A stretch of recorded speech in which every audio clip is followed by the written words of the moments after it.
17. Jesús adelante de Pilatos. Eran poco más o menos las 6 de la mañana, según nuestro modo de contar, cuando la tropa que conducía a Jesús llegó delante del palacio de Pilatos. Anás, Caifás y los miembros del consejo se pararon en los bancos que estaban entre la plaza y la entrada del tribunal. Jesús fue arrastrado hasta la escalera de Pilatos. Se hallaba sobre la azotea avanzada, recostado sobre una especie de sofá, y delante tenía una mesa de 3 pies. Le rodeaban oficiales y soldados, y cerca ostentaban en alto las insignias del poder romano. Cuando vio llegar a Jesús en medio de un tumulto tan grande, se levantó y habló a los judíos en tono de desprecio, como pudiera hacerlo un orgulloso general a diputados de una pobre ciudad. ¿Qué venís a hacer tan temprano? ¿Tan pronto comienzan a eliminar vuestras víctimas? Los de la turba gritaron a los verdugos: Adelante, conducirlo al tribunal. Y después respondieron a Pilatos: Escuchad nuestras acusaciones contra este pícaro. No podemos entrar en el tribunal, la pena de caer en la impureza.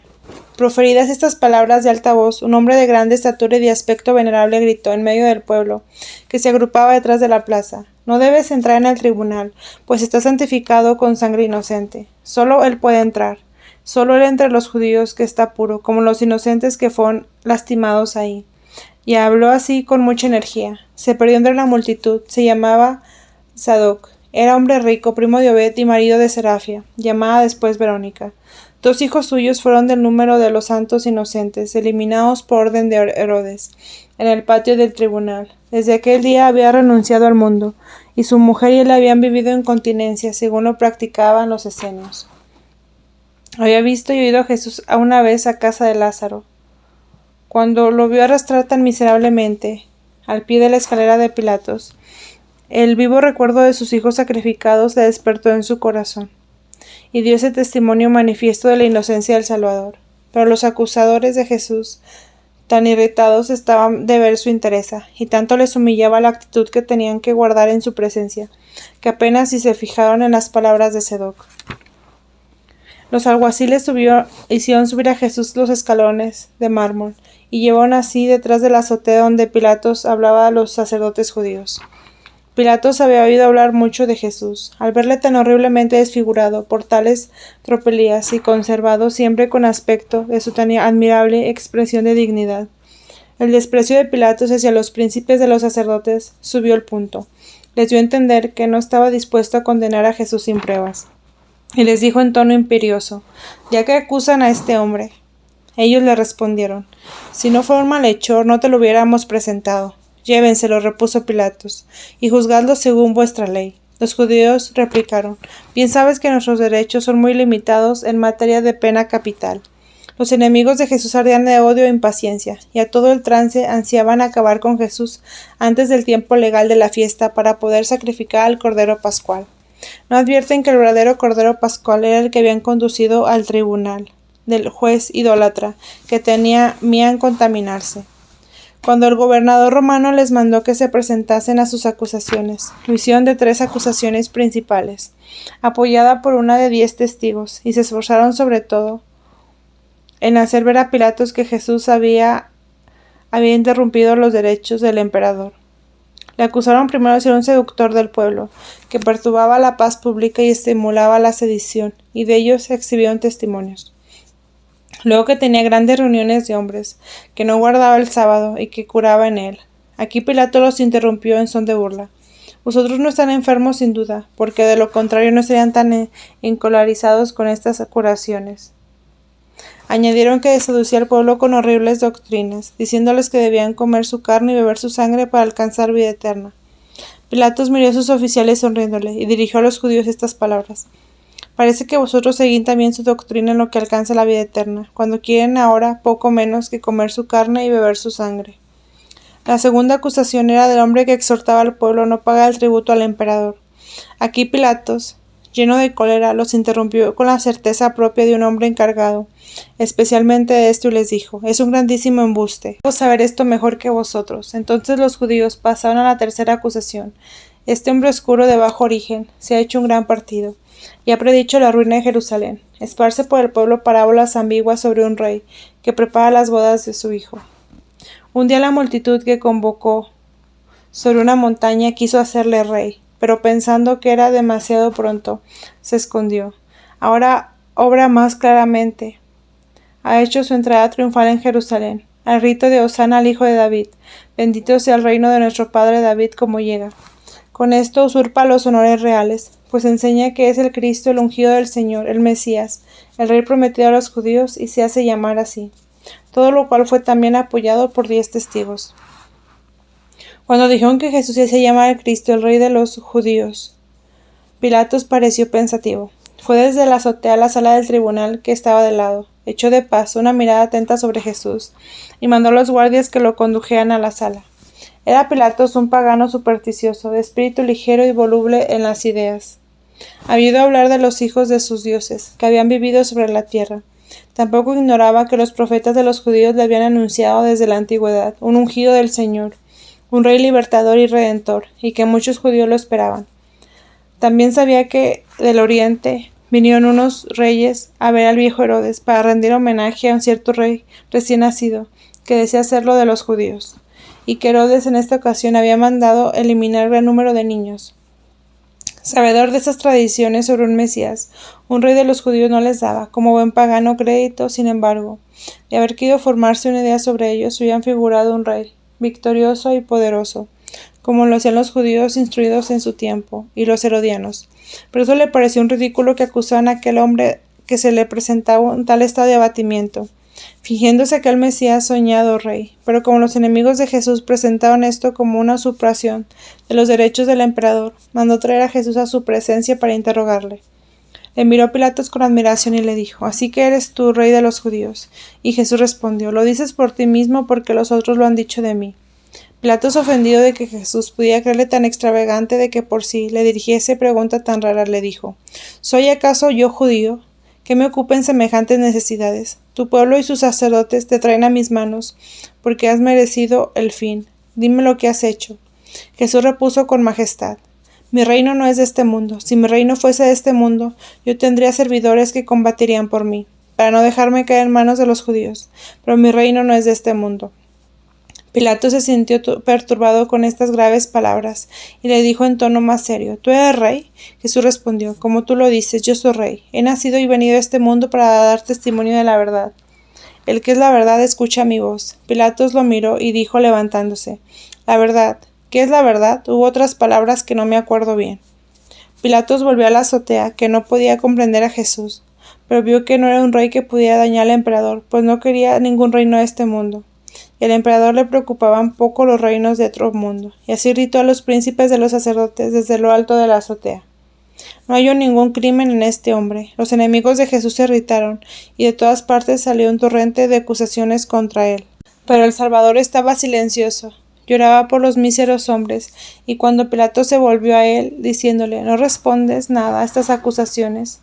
Jesús no dijo una palabra, de modo que Pilato, sorprendido, hubo de decirle: Veo más claro que no dicen más mentiras contra ti. Los acusadores continuaron vociferando miles de culpas y dijeron: ¿Cómo no? ¿No hayas crimen en él? ¿Acaso no lo has de sublevar al pueblo y extender la doctrina en todo el país, desde Galilea hasta aquí? Al oír estas palabras, Galilea, Pilato reflexionó un instante y preguntó: ¿Este hombre es Galileo y súbdito de Herodes? Si responden ellos, sus padres han vivido en Nazaret, y su residencia actual es Cafarnaúm. Si es súbdito de Herodes, replicó Pilatos, conducirle a su presencia. Ha venido aquí para la fiesta y puede juzgarle.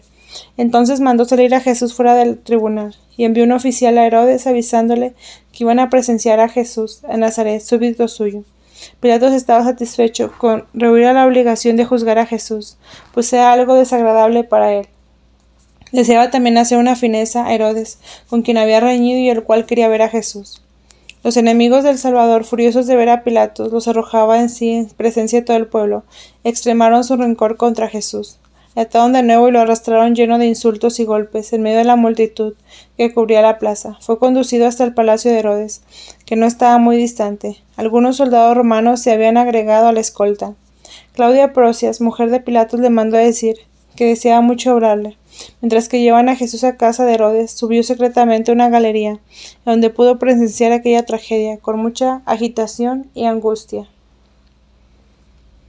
18. Origen del Vía Crucis. A todo esto la madre de Jesús, Magdalena y Juan permanecieron en una esquina de la plaza, mirando y escuchando con profundo dolor. Cuando Jesús fue llevado a Herodes, Juan condujo a la Virgen y a Magdalena por todo el camino recorrido en Jesús. Así volvieron a casa de Caifás, a la de Anás, a Ofel, a Getsemaní, al huerto de los olivos y en todos los sitios donde el Señor se había caído o había sufrido. Se paraban en silencio, lloraban y sufrían con él. La Virgen se posternó más de una vez y besó la tierra en los parajes donde Jesús se había caído. Magdalena se retorcía las manos y Juan lloraba, las consolaba, las levantaba y seguían andando. Este fue el principio del Vía Crucis y de los honores rendidos a la pasión de Jesús, aún antes de que se cumpliera. La meditación de la Iglesia sobre los dolores de su Redentor comenzó en la flor más santa de la humanidad, en la Madre Virginal del Hijo del Hombre. ¡Oh, qué compasión! Con qué fuerza el filo de la espalda penetró en su corazón. María, que lo había llevado en su seno, que lo había alimentado con sus pechos. Esta bienaventurada criatura, que había ido real y substancialmente al Verbo de Dios, Dios mismo desde el principio, que lo había concebido, llevado y sentido vivir en ella antes que los hombres recibieran su bendición, su doctrina y su salvación, participaba de todos los padecimientos de Jesús, y el deseo ardiente de rescatar a los hombres con sus dolores y su fin. Así la Virgen pura y sin mancha consagró a la Iglesia del Vía Crucis, para recoger en todos los sitios, como piedras preciosas, los inagotables méritos de Jesucristo, para recogerlos como flores sobre el camino, y ofrecerlos a su Padre Celestial por todos los que tienen fe. El dolor había puesto a Magdalena como fuera de sí. Tenía un inmenso amor a Jesús, y aun cuando hubiera querido poner el alma a sus pies como un bálsamo sobre su cabeza, un abismo horrible se abría entre ella y su amado. Su arrepentimiento y su gratitud no tenían límites, y cuando quería elevar hacia él amor, como el humo de incienso, veía a Jesús maltratado, conducido a su fin a causa de sus culpas, que había tomado sobre sí. Entonces sus pecados la penetraban de horror. Su alma se le partía y vacilaba entre el amor y el arrepentimiento, la gratitud y el aspecto de ingratitud de su pueblo. Y todos esos sentimientos se revelaban en su conducta, en sus palabras y en sus movimientos. Juan amaba y sufría. Conduce por primera vez a la Madre de Dios por el camino de la cruz, a donde la Iglesia debía seguirla, y por venir se abre ante sus ojos. 19. Pilatos y su mujer. Mientras conducían a Jesús a casa de Herodes, vi a Pilatos con su mujer Claudia Procla. Fueron juntos a una casa situada sobre un alto jardín, detrás del palacio. Claudia estaba agitada y muy conmovida. Era una mujer alta y bella, pero pálida. Llevaba el velo echado hacia atrás. Sin embargo, se veían sus cabellos colocados alrededor de su cabeza, con algunos adornos. Tenía pendientes un collar y sobre el pecho una especie de broche que sostenía su largo vestido. Habló mucho tiempo con Pilatos, le rogó por todo lo que era sagrado, que no hiciera mal ninguno a Jesús, el profeta, el santo de los santos, y le contó algunas de las visiones maravillosas que había tenido acerca de Jesús la noche precedente. Mientras hablaba experimenté la mayor parte que he visto de estas visiones, pero no me acuerdo bien de qué modo se sucedían. Ella vio las principales circunstancias de la vida de Jesús, la anunciación de María, la natividad, la adoración de los pastores y de los reyes, la profecía de Simeón y de Ana, la huida de Egipto, la tentación en el desierto, etc. Se le apareció siempre rodeado de luz y vio la malicia y la crueldad de sus enemigos, bajo las formas más horribles. Vio sus padecimientos infinitos, su paciencia y su amor inagotable, la santidad y los dolores de su madre. Esas visiones le causaron mucha inquietud y mucha tristeza, pues todos estos objetos eran nuevos para ella. Estaba suspensa y pasmada, y veía muchas de esas cosas, como por ejemplo la eliminación de los inocentes y la profecía de Simeón, cosas que acontecían cerca de su casa. Yo sé bien hasta qué punto un corazón compasivo puede verse atormentado por esas visiones, pues el que ha sentido una cosa debe comprender lo que sienten los demás. Había sufrido toda la noche y visto más o menos claramente muchas verdades maravillosas, y cuando la despertó el ruido de la turba que conducía a Jesús, al mirar hacia el lado vio al Señor, objeto de todos los milagros que le habían sido revelados, desfigurado, herido, maltratado por sus enemigos. Su corazón se transformó y mandó enseguida llamar a Pilatos, y le contó en medio de su agitación lo que acababa de suceder. Ella no comprendía lo que todo eso significaba, y no podía expresarlo bien, pero rogaba, suplicaba, instaba a su marido, enternecida en lo sumo. Pilatos estaba atónito y perturbado. Unía lo que le decía su mujer con noticias recogidas de un lado y de otro acerca de Jesús. Se acordaba del furor de los judíos, del silencio de Jesús y de sus maravillosas respuestas a sus preguntas. Estaba agitado e inquieto. Cedió los ruegos de su mujer y le dijo: «He declarado que no haya ningún crimen en este hombre. No le condenaré. He reconocido toda la malicia de los judíos». Le habló también de lo que había dicho Jesús. Prometió a su mujer no condenarle y le dio una prenda como garantía de su promesa. No sé si era una joya, un anillo o un sello. Así se separaron. Pilatos era un hombre corrompido, indeciso, lleno de orgullo y al mismo tiempo de bajeza. No retrocedía ante sus acciones más vergonzosas cuando se encontraba en ellas interés. Al mismo tiempo se deja llevar por las supersticiones más ridículas cuando se halla en posición difícil. En estas circunstancias de apuro, consultaba sin cesar a sus dioses, a los cuales ofrecía incienso en lugar secreto de su casa, pidiéndoles ayuda. Una de las prácticas supersticiosas era ver comer a los pollos. Pero todas esas cosas me parecían tan horribles, tan tenebrosas y tan infernales, que yo volvía la cara con horror. Sus pensamientos eran confusos, y Satanás le inspiraba tan pronto un proyecto como otro. Primero quería libertar a Jesús como inocente. Después temía que sus dioses se vengaran de él. Libertado por Jesús, le pareció una especie de semidios que podía hacerle daño. Quizás se decía a sí mismo: es una especie de Dios de los judíos. Hay muchas profecías del rey de los judíos, que debe reinar en todo el mundo. Ese es el rey de los magos, que odiante, que han venido a buscar aquí. Podría quizás elevarse sobre mí, mis dioses y mi emperador. Yo tendría gran responsabilidad si no se va. Quizás su fin será el triunfo de mis dioses. Enseguida las visiones maravillosas de mujer le saltaban al pensamiento y tenían un gran peso en la balanza en favor de la libertad de Jesús. Acabó diciéndose por esta última opinión. Quería ser justo, pero no podía hacerlo, pues había preguntado: ¿qué es la verdad? Que no había esperado la respuesta. La verdad es Jesús de Nazaret, rey de los judíos. La mayor confusión reinaba en sus ideas y él mismo no sabía lo que quería, pues de no ser así no hubiera consultado a los pollos. El pueblo se aglomeraba sobre la plaza y en la calle por donde debían conducir a Jesús a casa de Herodes. Los grupos se formaban en cierto orden, según el sitio donde cada uno había venido a la fiesta, y a los fariseos, los más rencorosos de todos los lugares donde Jesús había enseñado, estaban en sus compatriotas trabajando y convenciendo a los indecisos de ponerse contra Jesús. Los soldados romanos eran numerosos en el cuerpo de guardia del palacio de Pilatos. Todos los puestos importantes de la ciudad estaban también ocupados por ellos. 20. Jesús delante de Herodes. El palacio del tetrarca Herodes estaba situado al norte de la plaza, a la parte nueva de la ciudad. No estaba lejos de Pilatos. Una escolta de soldados romanos, la mayor parte originaria de países situados entre Suiza e Italia, se había juntado a la de los judíos y los enemigos de Jesús, furiosos por los paseos que les hacían dar. No cesaban de ultrajar al Salvador y de maltratarlo. Herodes, habiendo recibido el aviso de Pilatos, estaba esperando en una sala grande, sentado sobre cojines que formaban una especie de trono. Muchos cortesanos y militares le acompañaban. Los príncipes de los sacerdotes entraron y se pusieron a los lados. Jesús se quedó en la puerta. Herodes estaba muy engreído al ver que Pilatos le reconocía, en presencia de los sacerdotes judíos, el derecho de juzgar a un Galileo. También se alegraba de ver en su presencia, en tal estado de abatimiento, a Jesús, quien nunca se había dignado presentarse. Juan había hablado en él en términos magníficos, y en tantas cosas decían los relatos de los herodianos, así como de los espías que tenían mucha curiosidad. Disponían de hacerle sufrir un interrogatorio delante de los cortesanos y de los príncipes de los sacerdotes para mostrar su poder. Pilatos le mandó decir que no había hallado en él ningún crimen en aquel hombre, y el hipócrita creyó que era un aviso para que tratase con desprecio las acusaciones.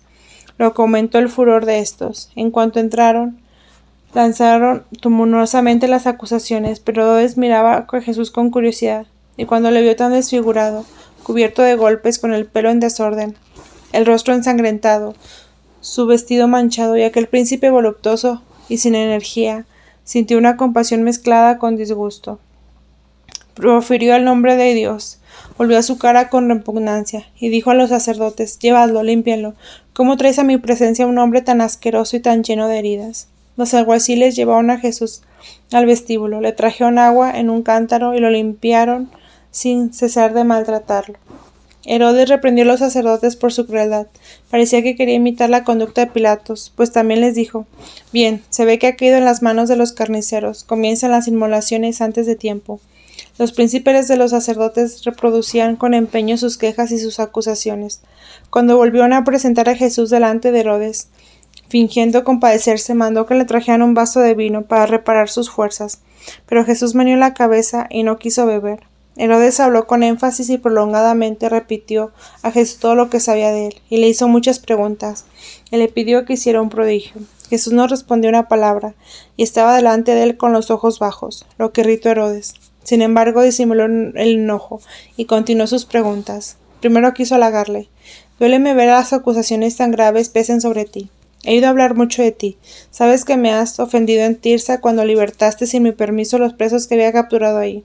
Pero sin duda lo hiciste con buena intención. Ahora que eres gobernador romano, te envié para mí juzgarte. ¿Qué tienes que responder a todas estas acusaciones?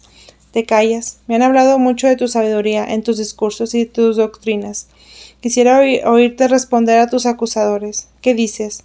¿Es verdad que eres el rey de los judíos? ¿Eres tú el Hijo de Dios? ¿Quién eres? Dicen que has hecho grandes milagros. Haz alguno delante de mí.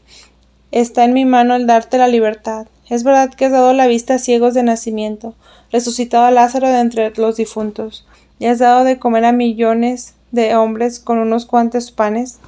¿Por qué no respondes? Créeme que alguno de tus prodigios esto será de provecho». Como Jesús continuaba callado, Herodes prosiguió con más volubilidad: «¿Quién eres tú? ¿Quién te ha dado ese poder? ¿Por qué no lo posees ya? ¿Eres tú el hombre cuyo nacimiento se da cuenta de una manera maravillosa? Reyes del Oriente han venido a mi padre en demanda de ver a un rey de los judíos recién nacido. ¿Es verdad? Como cuentan, ese niño eras tú. ¿Y cómo escapaste del fin que fue dado a tantos niños? ¿Cómo ha sucedido esto? ¿Cómo transcurrió tanto tiempo sin hablarse de ti? Responde, ¿qué especie de rey eres tú? En verdad no veo nada de regio en ti. Dicen que has poco conducido hasta el triunfo, hasta el templo. ¿Qué significaba eso? Habla, respóndeme». Todo ese influjo de palabras no obtuvo ninguna respuesta de parte de Jesús. Me fue explicado que Jesús no le habló porque estaba excomulgado a causa de su casamiento adúltero con Herodías y del fin de Juan Bautista. Anás y Caifás se aprovecharon del disgusto que le causaba el silencio de Jesús y comenzaron otra vez sus acusaciones. Añadieron que habían llamado a Herodías zorra y también había trabajado mucho tiempo en desprestigio de su familia, que había querido establecer una nueva religión y celebrado la Pascua a la víspera. Herodes, aunque irritaba contra Jesús, era siempre fiel a sus proyectos políticos. No quería condenar a Jesús porque sentía ante él un terror secreto y tenía con frecuencia remordimiento por el fin de Juan Bautista. Además detestaba a los príncipes de los sacerdotes, que habían querido excusar su adulterio y no lo habían excluido los sacrificios a causa de ese crimen. Y sobre todo no quería condenar al que Pilatos había decidido inocente. Era conveniente mostrarse gentil hacia el gobernador en presencia de los príncipes y de los sacerdotes. Llenó a Jesús de desprecios y dijo a sus criados y a sus guardias, cuyo número se elevaba a 200 en su palacio: «Agarra a este insensato y rendí a este rey burlesco los honores que merece. Es más bien un loco que un criminal». Condujeron al Salvador a un gran patio, donde fue víctima de nuevos atropellos y objeto de escarnio. Este patio lo formaban las paredes del palacio, y Herodes veía aquel escándalo desde lo alto de una azotea. Anás y Caifás lo exhortaron otra vez a condenar a Jesús, pero Herodes les dijo de modo que lo oyesen los romanos: «Sería un crimen para mí juzgarlo». Quería decir, sin duda, su crimen contra el juicio de Pilatos, que ha tenido la gentileza de mandármelo. Los príncipes de los sacerdotes y los enemigos de Jesús, viendo que Herodes no participaba de su sentir y propósitos, enviaron a algunos de los suyos al barrio de Angra, a fin de que muchos fariseos que habían en él acusado a sus partidarios, los alrededores del palacio de Pilatos, distribuyeron también dinero a la multitud para incitarla a pedir tumultuosamente el fin de Jesús. Otros se encargaron de amenazar al pueblo con la ira del cielo, y si no obtenían el fin de aquel blasfemo sacrilego, decirles también que si Jesús no se iba, se uniría a los romanos para exterminar a los judíos, y que ese era un imperio de que había hablado siempre. Además, esparcían la voz de que Herodes le había condenado, pero que el pueblo debía expresar su voluntad, que tenían los partidarios de Jesús, que si le ponían la libertad, la fiesta sería turbada por ellos y por los romanos, con cuya ayuda ejercerían una cruel venganza. Esparcieron también los rumores más contradictorios y propios para exacerbar los ánimos y sublevar al pueblo. Algunos de ellos, mientras tanto, daban dinero a los soldados de Herodes para que maltrataran a Jesús hasta hacerlo desfallecer, pues deseaban que perdiese la vida antes de que Pilatos le diera la libertad. Mientras los fariseos maquinaban así, nuestro Señor sufría la brutalidad de una soldadesca desenfrenada grosería, en cuyas manos Herodes lo había entregado. Lo empujaban en el patio y uno de ellos trajo un gran saco blanco que estaba en el cuarto del portero y que habían tenido algodón. Hicieron algún agujero con una espada y con grandes risadas se lo echaron sobre la cabeza. Otro soldado trajo un pedazo de tela roja y se la pusieron en el cuello. Jesús. Se inclinaban ante él y en peñores lo injuriaban, lo escupían, le daban en el rostro porque no habían querido responder a su rey. Le hacían 1000 saludos irrisorios, le arrojaban lodo, tiraban de él como zarandeándole y habiéndole echado en el suelo lo arrastraban hasta el arroyo que rodeaba en el patio, de modo que su sagrada cabeza pegaba contra las columnas y los ángulos de las paredes. Después lo levantaron y comenzaron otra vez los oprobios. Había cerca de 200 criados y soldados de Herodes, y de cada cual inventaba algún nuevo traje contra Jesús. En algunos era la inquilina que habían dispuestos a pegarle palos en la cabeza. Miraban a Jesús con sentimientos de compasión. En el dolor le arrancaban suspiros y llantos, pero le servían de motivo para burlarse y nada tenían piedad de él. Su cabeza estaba ensangrentada y lo vi caer tras bajo los golpes, y vi también a los ángeles que lo ungían. Me fue revelado que sin este socorro del cielo, los golpes que le hubieran dado hubieran sido mortales. Los filisteos que atormentaban a Sansón en la cárcel de Gaza eran menos crueles que aquellos hombres. El tiempo urgía. Los príncipes de los sacerdotes tenían que ir al templo, y cuando supieron que todo estaba dispuesto según sus órdenes, pidieron otra vez a Herodes que condenara a Jesús. Pero él, con sus ideas relativas a Pilatos, le mandó a Jesús cubierto con un vestido de escarnio. 21. Jesús conducido de Herodes a Pilatos. Los enemigos de Jesús le condujeron de Herodes a Pilatos. Estaban avergonzados de tener que volver al sitio donde fuera ya declarado inocente. Pero deciden en breve, y tomando otro camino mucho más largo, presentándolo en medio de su humillación a otra parte de la ciudad, con lo que además dan tiempo a sus agentes para que agiten los grupos, según sus proyectos. Ese camino era áspero y desigual, y todo el tiempo que duró no cesaron de maltratar a Jesús. La ropa que le habían puesto le impedía andar. Se cayó muchas veces en el lodo y lo levantaron a patadas hiriéndole en la cabeza, con ultrajes infinitos tanto de parte de los que lo conducían, como del pueblo que se juntaba en el camino. Jesús pedía a Dios no irse, para que así se cumpliera su pasión y nuestra redención. Eran las 8:15 cuando llegaron al palacio de Pilatos la multitud, muy numerosa. Los fariseos corrían en medio del pueblo y lo exaltaban. Pilatos, acordándose de la sedición de los celadores galileos en última Pascua, disponía de 1000 hombres que ocupaban el pretorio, el cuerpo de guardia, las entradas de la plaza y las del palacio. La Virgen, su hermana mayor María, hija de Elí, María, hija de Cleofás, Magdalena y otras muchas santas mujeres, alrededor de 20, estaban en un sitio donde lo podían oír todo. Juan estaba también ahí. Jesús, cubierto con ropa de irrisión, iba insultado por el pueblo, pues los fariseos habían juntado la chusma más insolente y más perversa del populacho.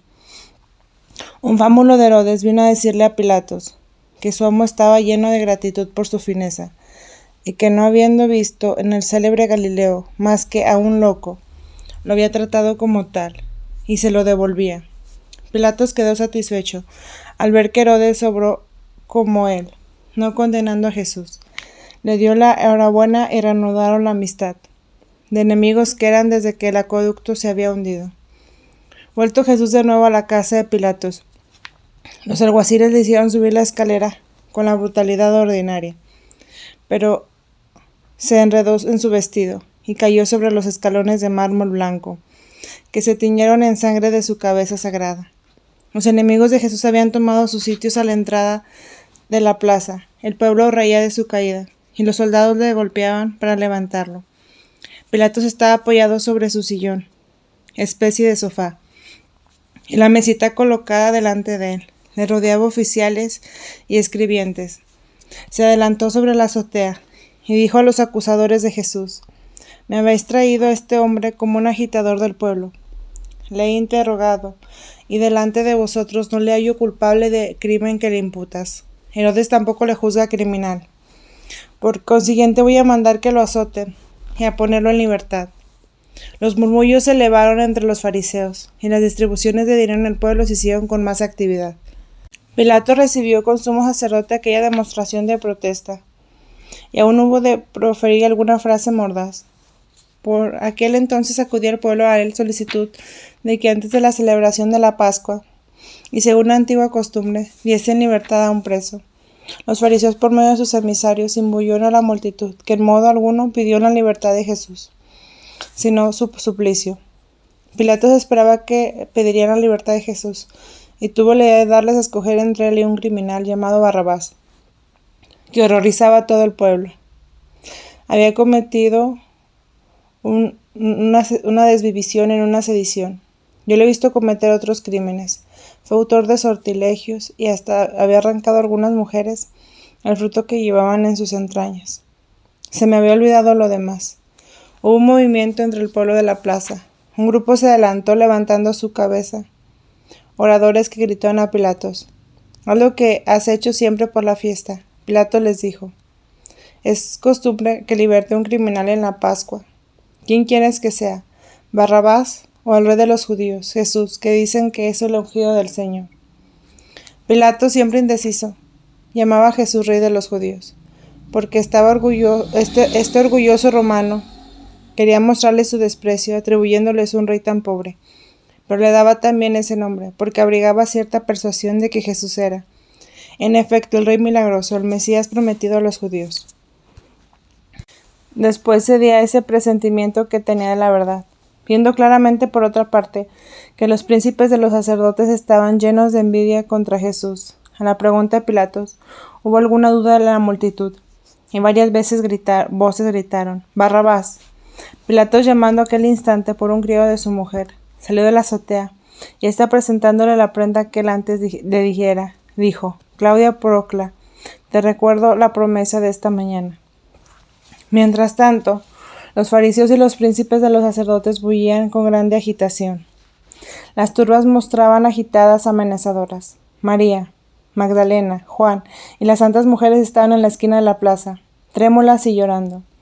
Aunque la madre de Jesús sabía lo que iba a pasar, que era el único medio de salvación de los hombres, se sentía llena de angustia y del deseo de arrancarle el suplicio, y sufría todos los dolores que puede sentir una madre. María oraba para que un crimen tan enorme no se consumara. Decía como Jesús en el huerto de los olivos: «Si es posible que este cáliz se aleje». Le alienta alguna esperanza, porque el pueblo corría la voz de que Pilatos intentaba libertar a Jesús. No lejos de ella, agitándose grupos de gente de Cafarnaúm, que Jesús había curado y enseñado. Hacen como que no lo conocen, y miraban escondidos a las infelices mujeres cubiertas con velos. Pero María creía, y todos pensaban como ella, que estos al menos rechazarían a Barrabás para libertar a su bienhechor y a su Salvador. Mas no fue así. Pilatos devolvió la prenda a su mujer, ratificándole el cumplimiento de su promesa. Avanzó de nuevo sobre la azotea, y se sentó al lado de la mesita. Los príncipes de los sacerdotes ocupaban sus asientos. Y Pilatos volvió a gritar: «¿A cuál de los dos quieres que salve?». Entonces resonó un grito unánime en la plaza: «No queremos a ese, sino a Barrabás». Pilatos dijo: «¿Qué quieres que haga con Jesús, que se llama Cristo?». Todos gritaron tumultuosamente: «Crucifícalo, crucifícalo».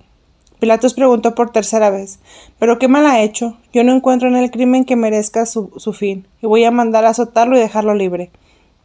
Pero el grito: «Crucifícalo, crucifícalo», se alzó por todas partes como una tempestad infernal. Los príncipes de los sacerdotes y los fariseos se agitaban vociferando como frenéticos. Entonces el débil Pilatos dio libertad al malhechor Barrabás y condenó a Jesús a la flagelación. 22. Flagelación de Jesús. Pilatos, juez cobarde e irresoluto, había pronunciado muchas veces estas palabras llenas de bajeza. «No hallo crimen en él, por eso voy a mandar a azotarlo y darle libertad». Los judíos gritaban cada vez más furiosos: Crucifícalo, crucifícalo. Sin embargo, Pilatos quiso que su voluntad prevaleciera, y mandó azotar a Jesús a la manera de los romanos. Entonces los alguaciles, pegando y empujando a Jesús con palos, le condujeron a la plaza, en medio del tumulto y de la hazaña popular, al norte del palacio de Pilatos, a poca distancia del cuerpo de guardia. Había una columna destinada a que los reos sufriesen. Ahí atados la pena de azotes, los verdugos provistos de látigos, varas y cuerdas. Lo pusieron al pie de la misma. Eran 6 hombres fornidos, de menos de estatura que Jesús. Tenían un cinturón alrededor del cuerpo y el pecho cubierto de una especie de cuero o tela burda. Los brazos iban descubiertos. Eran malhechores de la frontera de Egipto, condenados por sus crímenes a trabajar en los canales y en las edificaciones públicas, y los más perversos de entre ellos hacían el oficio de sayones en el pretorio. Esos hombres crueles habían atado ya la columna y azotado hasta la desviación a algunos pobres condenados. Parecían salvajes o demonios, estaban medio borrachos. Dieron puñetazos al Señor y le arrastraron con las cuerdas, a pesar de que se dejaba conducir sin resistencia, y lo ataron brutalmente a la piedra. Esta columna estaba sola y no servía de apoyo a ninguna edificación. No era muy elevada, pues un hombre alto extendiendo el brazo hubiera podido alcanzar a la parte superior. A media altura había anillos y ganchos. No se puede expresar con qué barbarie esos hombres furiosos arrastraron a Jesús. Le arrancaron el manto de risión de Herodes y lo derribaron casi al suelo.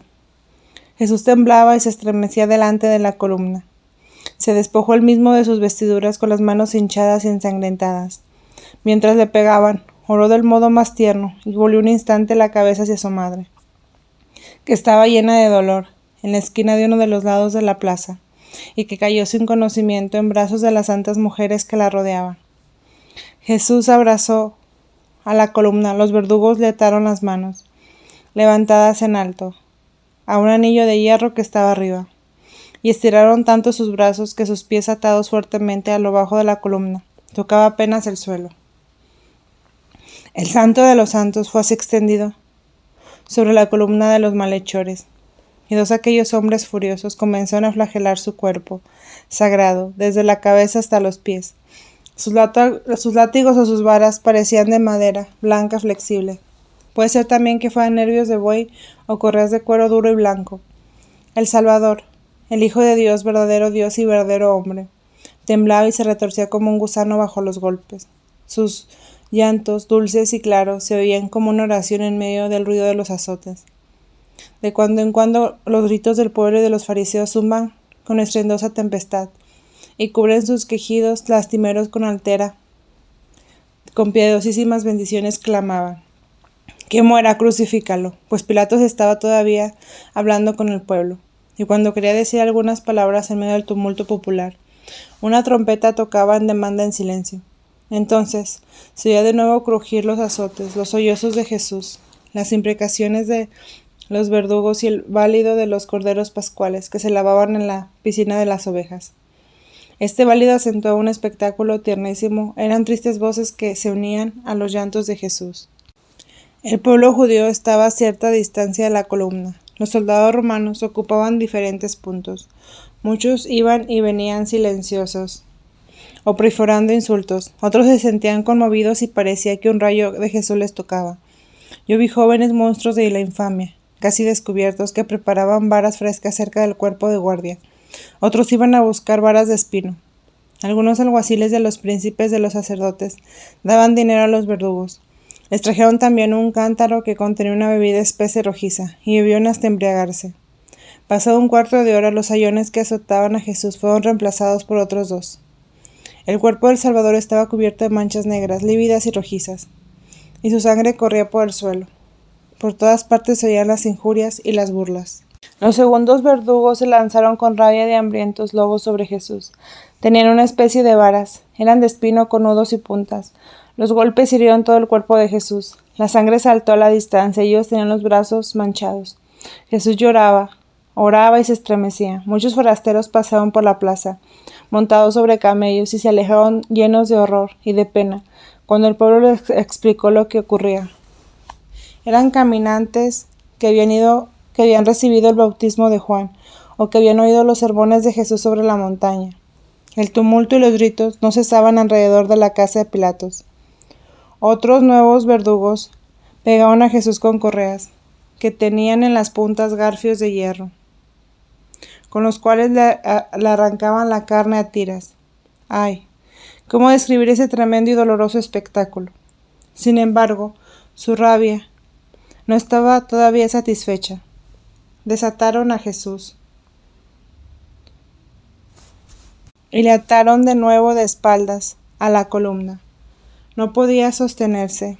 Le pasaron cuerdas sobre el pecho, debajo de los brazos, por debajo de las rodillas, y le anudaron las manos detrás de aquel potro de martirio. Entonces cayeron sobre él. Uno de ellos le pegaba en el rostro con saña indecible y con una vara nueva. El cuerpo del Salvador era toda una llaga. Miraba a sus verdugos con los ojos llenos de sangre y parecía que les pedía misericordia, pero redoblaban su ira. Eran cada vez más débiles. La horrible flagelación había durado 3/4 de hora, cuando un extranjero de clase inferior, pariente del ciego Ctesifón, curado por Jesús, se precipitó sobre la columna con un hierro que tenía figura de una cuchilla, gritando: «Loco de indignación, basta. No pegues a ese inocente hasta hacerle partir». Los verdugos se pararon sorprendidos. Cortó rápidamente las cuerdas atadas a la columna y fue a perderse entre la multitud. Jesús cayó, casi sin sentido, al pie de la columna, sobre un charco de sangre. Los verdugos le dejaron y fueron a beber, llamando a los criados que estaban en el cuerpo de guardia tejiendo la corona de espinas. Mientras Jesús estaba caído al pie de la columna, vi algunas mujeres públicas con cínico descaro acercarse a Jesús, agarradas por las manos. Se pararon un instante mirándolo con desprecio. En ese instante el dolor de sus heridas se redobló, y alzó hacia ellas un rostro ensangrentado. Se alejaron entonces y los soldados le dijeron palabras desvergonzadas. Durante la flagelación vio muchas veces ángeles llorando alrededor de Jesús, y oí su oración por nuestros pecados, que subía constantemente hacia su Padre, en medio de los golpes que daban sobre él. Cuando estaba tendido al pie de la columna, vi a un ángel presentarle una cosa luminosa que le dio fuerzas. Los soldados volvieron y le pegaron patadas y palos, diciéndole que se levantara. Habiéndole puesto en pie, no le dieron tiempo para cubrir sus carnes. Echaron su ropa sobre los hombros y con ellas les limpiaron la sangre que le inundaba el rostro. Le condujeron al sitio donde estaban sentados los príncipes de los sacerdotes, que gritaron: «¡Que muera! ¡Que muera!», y volvían la cara con repugnancia. Después lo condujeron al patio interior del cuerpo de la guardia, donde no había soldados, sino esclavos, alguaciles y chusma, en fin, la hez del pueblo. Como la ciudad andaba revuelta y en extremo agitada, Pilatos mandó venir un refuerzo de la guarnición romana, de la ciudad de Antonia. Esta tropa, puesta en buen orden, rodeaba el cuerpo de la guardia. Podían hablar, reír y burlarse de Jesús, pero les estaba prohibido salir de sus filas. Pilatos quería contener hacia el pueblo. Había 1000 hombres. 23. María durante la flagelación de Jesús. Vi a la Virgen Santísima en éxtasis continuo, mientras sucedía la flagelación de nuestro divino Redentor. Ella vio y sufrió con amor y dolor indecible todo lo que sufría su Hijo. Muchas veces salían de su boca leves quejidos y sus ojos estaban bañados en lágrimas. Se cubría un velo y se veía tendida en los brazos de María de Lee, su hermana mayor, que ya era grande, y se parecía mucho a Ana, su madre. María de Cleofás, hija de María de Lee, también estaba con ella. Las amigas de María y de Jesús, trémulas de dolor y espanto, rodeaban a la Virgen y lloraban, como si esperasen la sentencia del fin. María lleva un vestido largo azul y por encima una capa de lana blanca, con velo también, casi amarillo. Magdalena yace pálida y agobiada de pena. Los cabellos se asoman en desorden debajo del manto. Jesús, después de la flagelación, cayó de pie de la columna. Vi a Claudia Procla, mujer de Pilatos, enviar a la Madre de Dios grandes piezas de tela. No sé si creía que Jesús sería libertado y que su madre necesitaría tela para aplicarla a sus llagas, o si esta pagana compasiva sabía que el uso de la Virgen Santísima destinaría su regalo. Habiendo vuelto en sí, María vio a su hijo todo despedazado, conducido por los soldados. Jesús se limpió en los ojos llenos de sangre para mirar a su madre. Ella extendió las manos hacia él, y siguió con los suyos las huellas ensangrentadas de sus pies, habiéndose apartado del pueblo. María y Magdalena se aproximaban al sitio en donde Jesús fuera azotado, escondidas por las otras santas mujeres y otras personas bien intencionadas que la acercan. Se bajan al suelo junto a la columna y limpian por todas partes la sangre sagrada de Jesús con el lienzo que Claudia Procla había mandado. Juan no estaba entonces con las santas mujeres, que eran alrededor de 20. El hijo de Simeón, el de Verónica, el de Obed, Aram y Temni, sobrinos de José de Arimatea, estaban ocupados en el templo, llenos de tristeza y de angustia. Eran las 9 de la mañana cuando se acabó la flagelación. 24. Interrupción de las visiones de la pasión. Ana Catalina Merich vio día por día esta serie de visiones, desde el 1 de febrero hasta el 8 de marzo, víspera del cuarto domingo de Cuaresma, y en ese tiempo sufrió dolores indecibles en su cuerpo y alma. Sumergida en estas contemplaciones, separada de todas las sensaciones exteriores, lloraba como un niño en las manos de los verdugos y se estremecía retorciéndose sobre su cama. Parecía su rostro de un moribundo en medio de los suplicios. Experimentaba sed tan grande como la de los hombres que siente al abrazarse en medio del desierto sin agua. Por la mañana su boca estaba seca y su lengua rígida y contraída, tanto que no podía articular una palabra para pedir alivio, y lo hacía por señas. Una calentura continua se agrega también a sus padecimientos, y sin embargo sus dolores habituales y los que sufre por los demás continuaban siempre en lo mismo. No podía seguir el relato de la pasión, sino después de haber tomado alguna fuerza. No lo contaba todos los días, ni de una vez, sino parándose muchas veces. El sábado 8 de marzo de 1823 había contado, presa de padecimiento infinito, la flagelación de Jesús, que había sido la visión de la noche procedente, y que pareció presentársele casi todo el día. Pero al fin de hubo una interrupción de una serie seguida de aquí de las visiones de la pasión. Lo advertimos para mostrar mejor la vida interior de una persona tan extraordinaria y para dar al lector de este libro un punto de reposo. Mucho hemos experimentado nosotros mismos que a causa de los débiles cierta fatiga, la representación de la pasión del Salvador, a pesar de que fuese para nuestra salvación. La vida espiritual y corporal de la religiosa estaba en unión continua con la vida diaria de la Iglesia y en el tiempo. Era unión más íntima de la que propone nuestra vida bajo la dependencia de las estaciones, de las horas del día, del sol y de la luna, del clima y de la temperatura, y por lo cual daba un testimonio perpetuo de la existencia y la significación de todos los misterios, y de todas las solemnidades celebradas por la Iglesia en el tiempo. La seguía tan puntualmente, que en los maitines de cada feria, en todo su estado interior y exterior, espiritual y corporal, se obraba en cambio.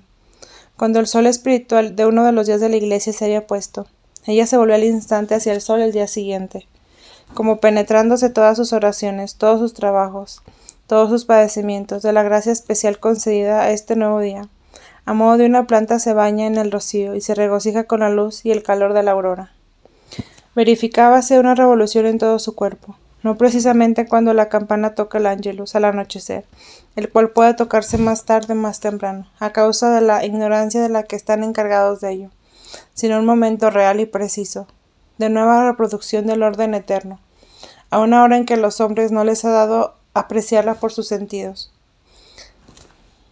Si la Iglesia celebraba una fiesta dolorosa, se le veía abatida y lánguida, pero al comenzar una fiesta de regocijo, su cuerpo y su alma levantaban ánimos para el rocío de una nueva gracia, y hasta la noche estaba tranquila, alegre, como si hubiesen desaparecido sus dolores.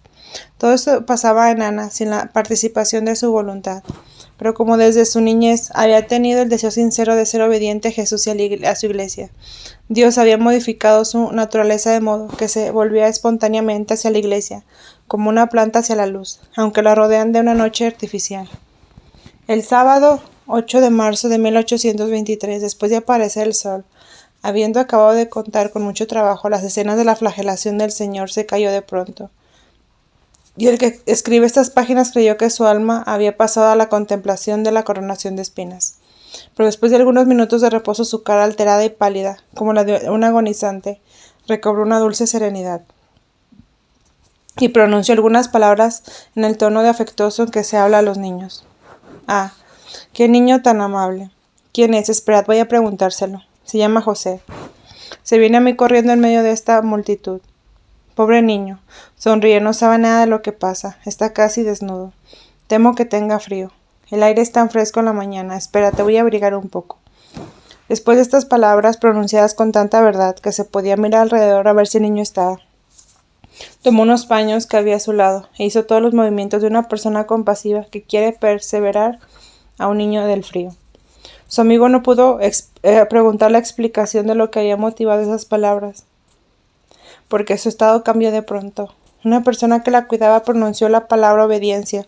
Esta palabra era el nombre de uno de los votos por los cuales ella se había consagrado a Dios, y al instante recogió sus ideas como un niño dócil a quien ha llamado su madre, despertándolo de un sueño profundo. Tomó su rosario y el crucifijo que tenía siempre sobre su pecho.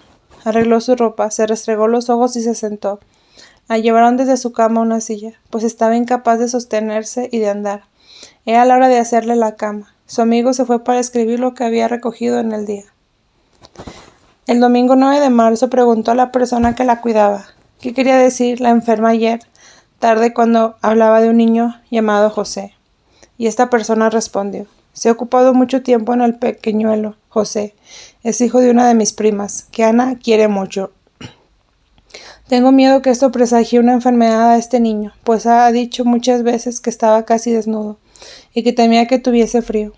Su amigo se acordó, en efecto, de haber visto a este niño jugar muchas veces sobre la cama de la enferma, y él creyó solo que Ana había soñado la víspera con él.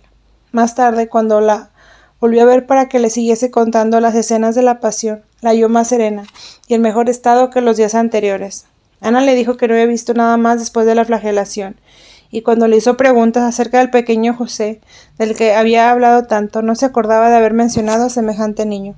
Le preguntó cómo estaba tan serena y tan sana, y ella le respondió que siempre le sucedía lo mismo en medio de la Cuaresma, que la iglesia cantaba con Isaías en el introito de la misa: regocíjate, Jerusalén, juntad a los que amas, regocijos vosotros que estaban tristes, entregase a la alegría, y llénense de consolación. Que era un día de regocijo, y que además en el evangelio del día del Señor había dado de comer a 5,000 hombres, con 5 panes y 2 peces, que habían sobrado 12 canastos, que era menester regocijarse. Añadió también que la habían alimentado por la mañana de la Sagrada Comunión, y que en ese día de la Cuaresma se había sentido siempre fortificada espiritual y corporalmente. Su amigo dio una ojeada al almanaque de Münster y vio que además del domingo de la Etare se celebraba en esta diócesis la fiesta de San José, lo que ignoraba, pues en otras partes de esta fiesta cae el 19 de marzo. Se lo advirtió y le preguntó si era la circunstancia de lo que hubiera hecho hablar de José y Ana. Respondió que sabía bien que era la fiesta del padre adoptivo de Jesús, pero que no se acordaba de ese niño que tenía su nombre. En medio de esta conversación se acordó del pronto del objeto de la visión de víspera. Era en efecto una imagen alegre de San José, que con motivo de sus fiestas y del domingo de la Etare se había introducido en medio de las visiones de la pasión. Hemos advertido que el que hablaba le enviaba a sus mensajeros bajo la forma de un niño, y que esto sucedía en los casos que en el arte humano también hubiera podido usar la figura de un niño para interpretar su pensamiento. Si, por ejemplo, una de sus visiones en la historia sagrada le presenta una profecía cumplida, ella veía cerca de la pintura, que tenía delante de los ojos a un niño, de modo que en su vestido, de tener la mano o llevar la punta sobre un palo de escrito profético, reproducía el carácter de tal o cual profeta. Si tenía que sufrir grandes dolores, venía así un dulce niño silencioso, vestido de verde. Se sentaba con aire de resignación sobre el borde de la cama. Se dejaba llevar del brazo al otro, o poner al suelo sin decir nada. La miraba constantemente con afecto, y la consolaba. Era la paciencia. Si un momento de cansancio de padecer extraordinario, Ana se ponía en relación con algún santo, sea por la celebración de su fiesta, sea por intermedio de una reliquia. Veía escenas de la niñez de ese santo, y otras veces veía su martirio con las circunstancias más terribles de sus mayores padecimientos. La consolación y aún la instrucción y los avisos le venían por imágenes de niños. Sucedía también que en ciertas penas, en ciertas angustias a las cuales no sabía resistir, se dormía y se transportaba a algún peligro que había corrido de su infancia. Creía cómo le mostraban sus palabras y sus gestos durante el sueño, que se había vuelto una pobre aldanita de 5 años, que al atravesar un seto se quedaba agarrada a las espinas y lloraba. Entonces se reproducían siempre escenas verdaderas de su infancia, Algunas veces se hacía alusión a ellas por palabras como estas: ¿por qué gritas? Yo no tiraré de los espinos hasta que no esperes mi socorro compaciente, pidiéndome con amor. Había obedecido esta orden siendo niña, y la seguía en su vejez en medio de las más terribles pruebas. Y cuando estaba despierta estaba riéndose del seto donde había quedado presa, desde en medio de la paciencia y de oración, que se le había dado como una llave para salir. Ana lo había recibido en su infancia, y lo había omitido con frecuencia, más que nunca le había faltado cuando había recurrido a él. Contó los trozos siguientes de las visiones que la víspera había interrumpido las escenas de la pasión, al principio de los maitines de la fiesta de San José. 25. La infancia de San José interrumpe las visiones de la pasión. En medio de esos terribles acontecimientos, yo estaba en Jerusalén, tan pronto en un sitio como en otro, y sucumbía bajo el peso de la aflicción de un padecimiento tan amargo como la muerte. Mientras azotaban a mi adorable esposo, estaba sentada a su lado en un sitio donde ningún judío se atrevía a venir para no mancharse.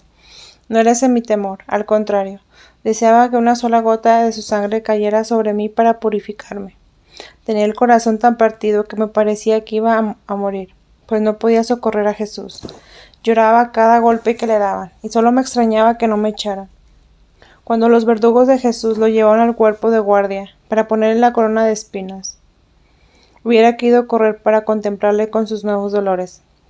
Entonces fue cuando la madre de Jesús, rodeada de las santas mujeres, limpió la sangre de su hijo al pie de la columna. El pueblo y los enemigos de Jesús daban gritos tumultuosos mientras lo conducían. El dolor y la angustia me acababan, no podía sostenerme, y sin embargo quería arrastrarme hasta el sitio donde Jesús iba a ser coronado de espinas. Entonces vi llegar a un niño maravilloso, con el pelo dorado, y que llevaba un cinturón alrededor del cuerpo. Pasaba entre los velos de las santas mujeres, entre las piernas de los hombres, y se vino a mí corriendo. Era alegre y amable, me tomaba la cabeza para volverla a otro lado, y con sus caricias me impedía mirar el triste espectáculo que tenía delante de mis ojos. Este niño me dijo: ¿no me conoces? Me llamo José, y soy de Belén. Después comenzó a hablarme del pesebre, del nacimiento de Jesús, de los pastores, de los 3 reyes, y contaba cuán bello y cuán maravilloso había sido todo esto.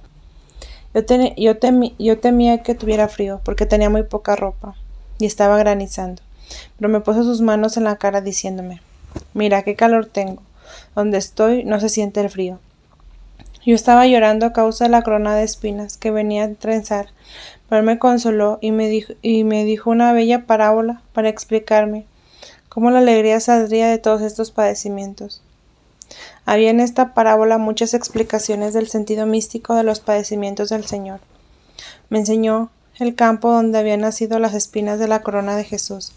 Me dijo lo que significaban esas espinas, como esos campos que cubrirían de magníficos frutos, y que las espinas formarían alrededor de ellos un muro protector cubierto de rosas. Lo explicaba todo de un modo tan afectuoso y tan alegre, que las espinas parecían volverse rosas, con las que nos adornamos. Todo lo que decía estaba lleno de interés, pero desgraciadamente se me había olvidado la mayor parte. Había una pintura larga del nacimiento y la extensión de la iglesia, llena de comparaciones de niños.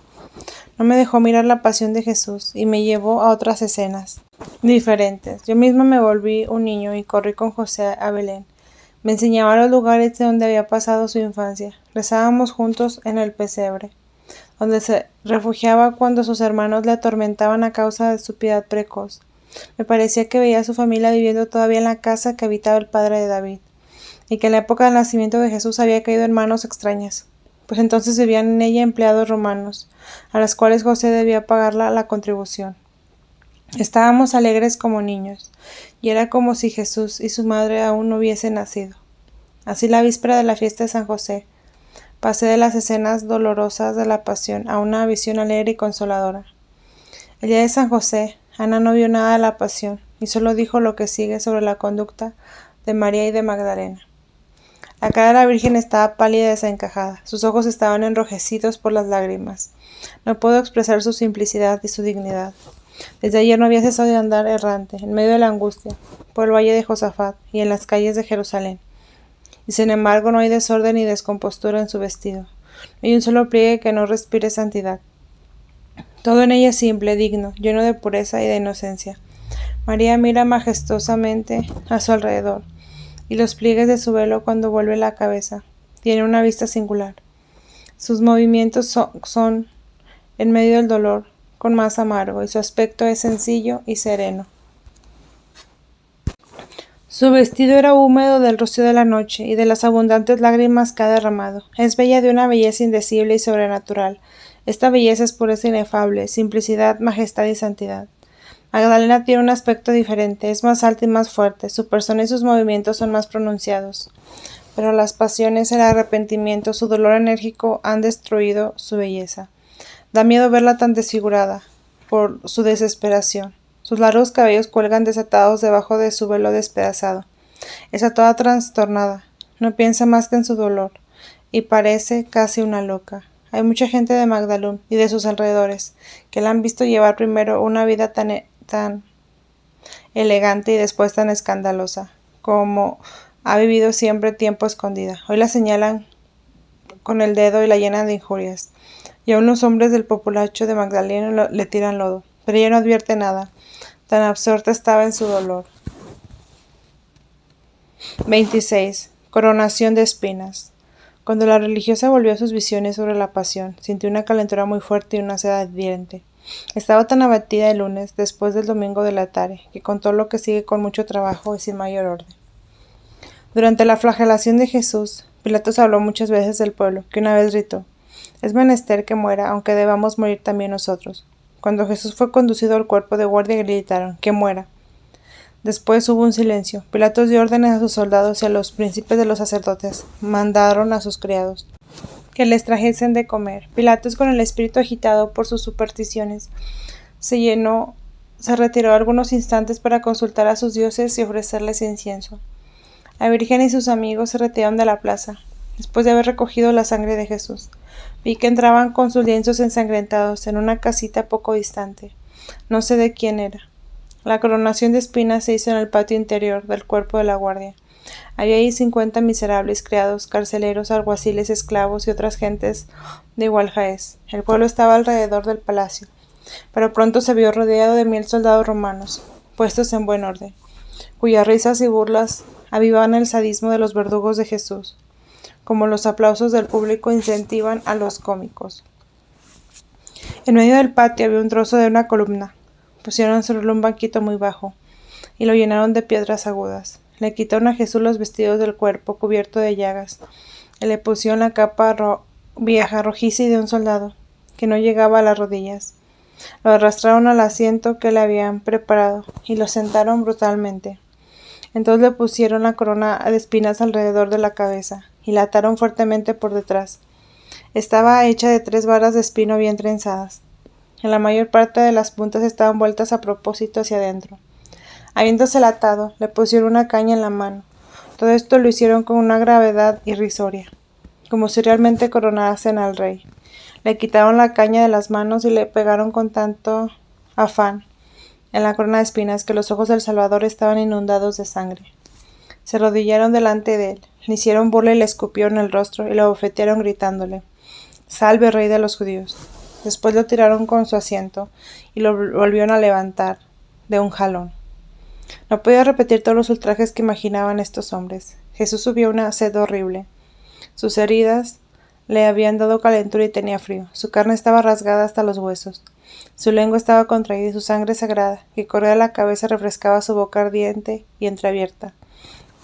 Jesús fue así maltratado por espacio de media hora, en medio de la risa y gritos y de los aplausos de los soldados formados alrededor del pretorio. 27. Ese Eumo. Jesús, cubierto con la capa encarnada, la corona de espinas sobre la cabeza y el cetro de la caña, con las manos atadas, fue conducido al palacio de Pilatos. Estaba desconocido a causa de la sangre que le cubría los ojos, la boca y la barba. Su cuerpo era una llaga, andaba encorvado y temblando. Cuando llegó delante de Pilatos, este hombre cruel, no pudo menos que temblar de horror y de compasión, mientras el pueblo y los sacerdotes le insultaban y le hacían burla. Cuando Jesús subió los escalones, Pilatos se asomó al balcón. Tocaron la trompeta para anunciar que el gobernador quería hablar.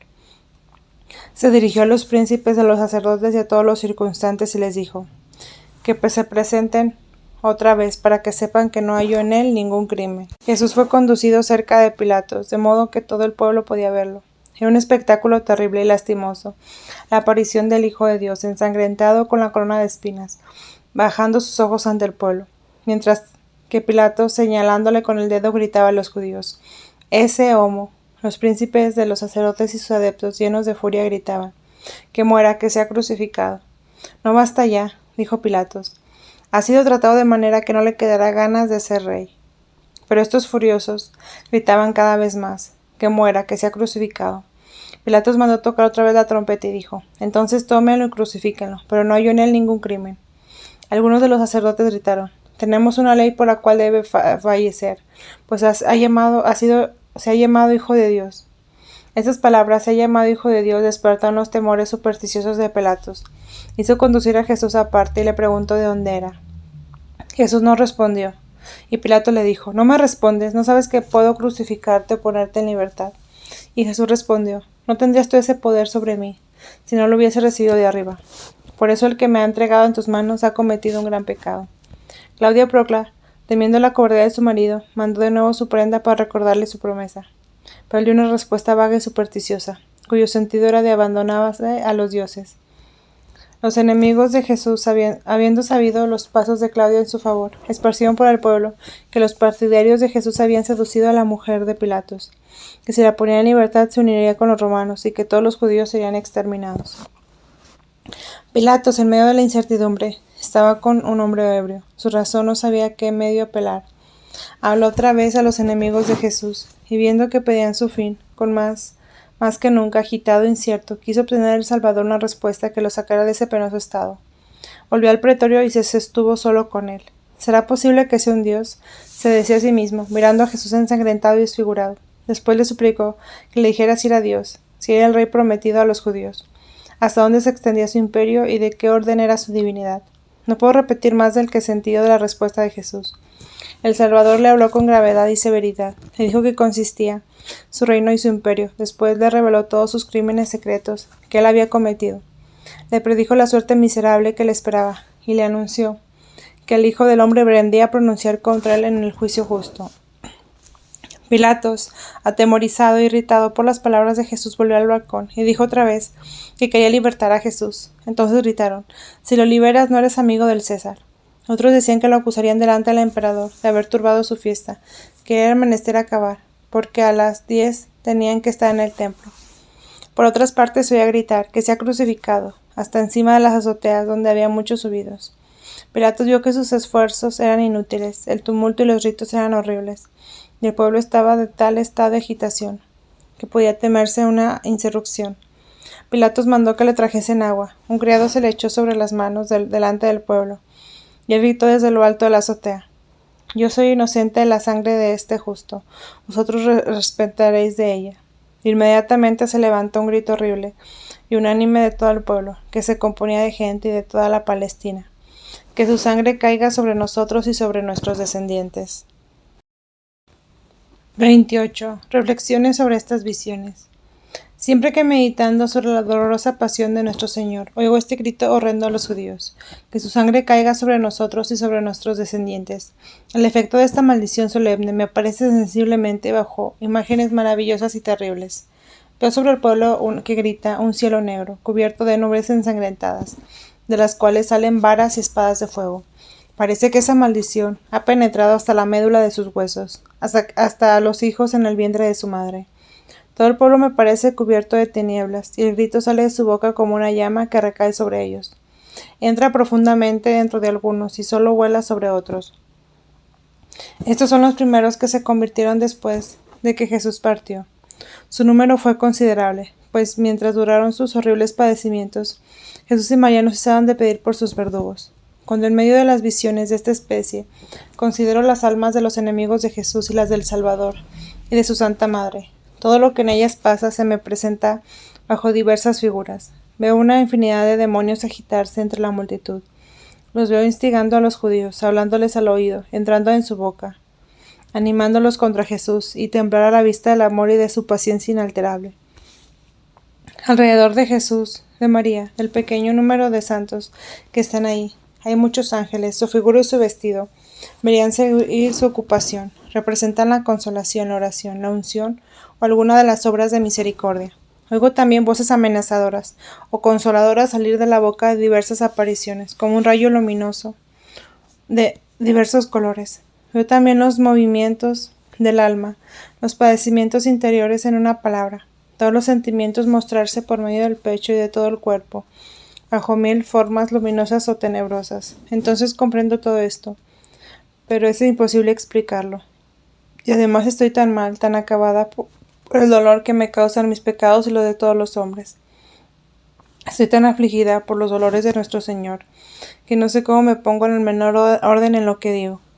Muchas de estas cosas, especialmente las apariciones de demonios y de ángeles, contadas por otras personas, han tenido visiones de la pasión de Jesucristo. Son trozos de intuiciones simbólicas e interiores de la especie, que varían según el estado del alma, del espectador. De ahí nacen contradicciones numerosas, porque se olvidan o se omiten muchas cosas. La enferma hablaba con frecuencia de objetos de esta especie, en sus visiones o de la pasión o antes. La mayor parte de las veces no quería contarlo para no poner confusión sus narraciones. Se ve bien que se le sería difícil, en medio de estas apariciones, conservar el hilo de la narración. Por eso no se debe extrañar si se halla el curso de estas relaciones algunos vacíos o algún desorden. 29. Jesús condenado a muerte de cruz. Pilatos estaba más dudoso que nunca. Su conciencia decía: Jesús es inocente. Su mujer decía: Jesús es santo. Su superstición decía: es el enemigo de tus dioses. Su cobardía decía: es un dios y se vengará. Irritado y asustado al mismo tiempo de las últimas palabras que le había dicho Jesús, hizo el último esfuerzo para salvarlo. Pero los judíos le causaron un nuevo temor, amenazándolo con quejarse al emperador. El miedo al emperador le terminó a hacer la voluntad de ellos, contrario con la justicia, con su propia convicción y con la palabra que le había dado a su mujer. Dio la sangre de Jesús a los judíos, y para lavar su conciencia no tuvo más que el agua que hizo echar sobre sus manos, diciendo: soy inocente de la sangre de este justo. Vosotros responderéis de ella, no Pilatos.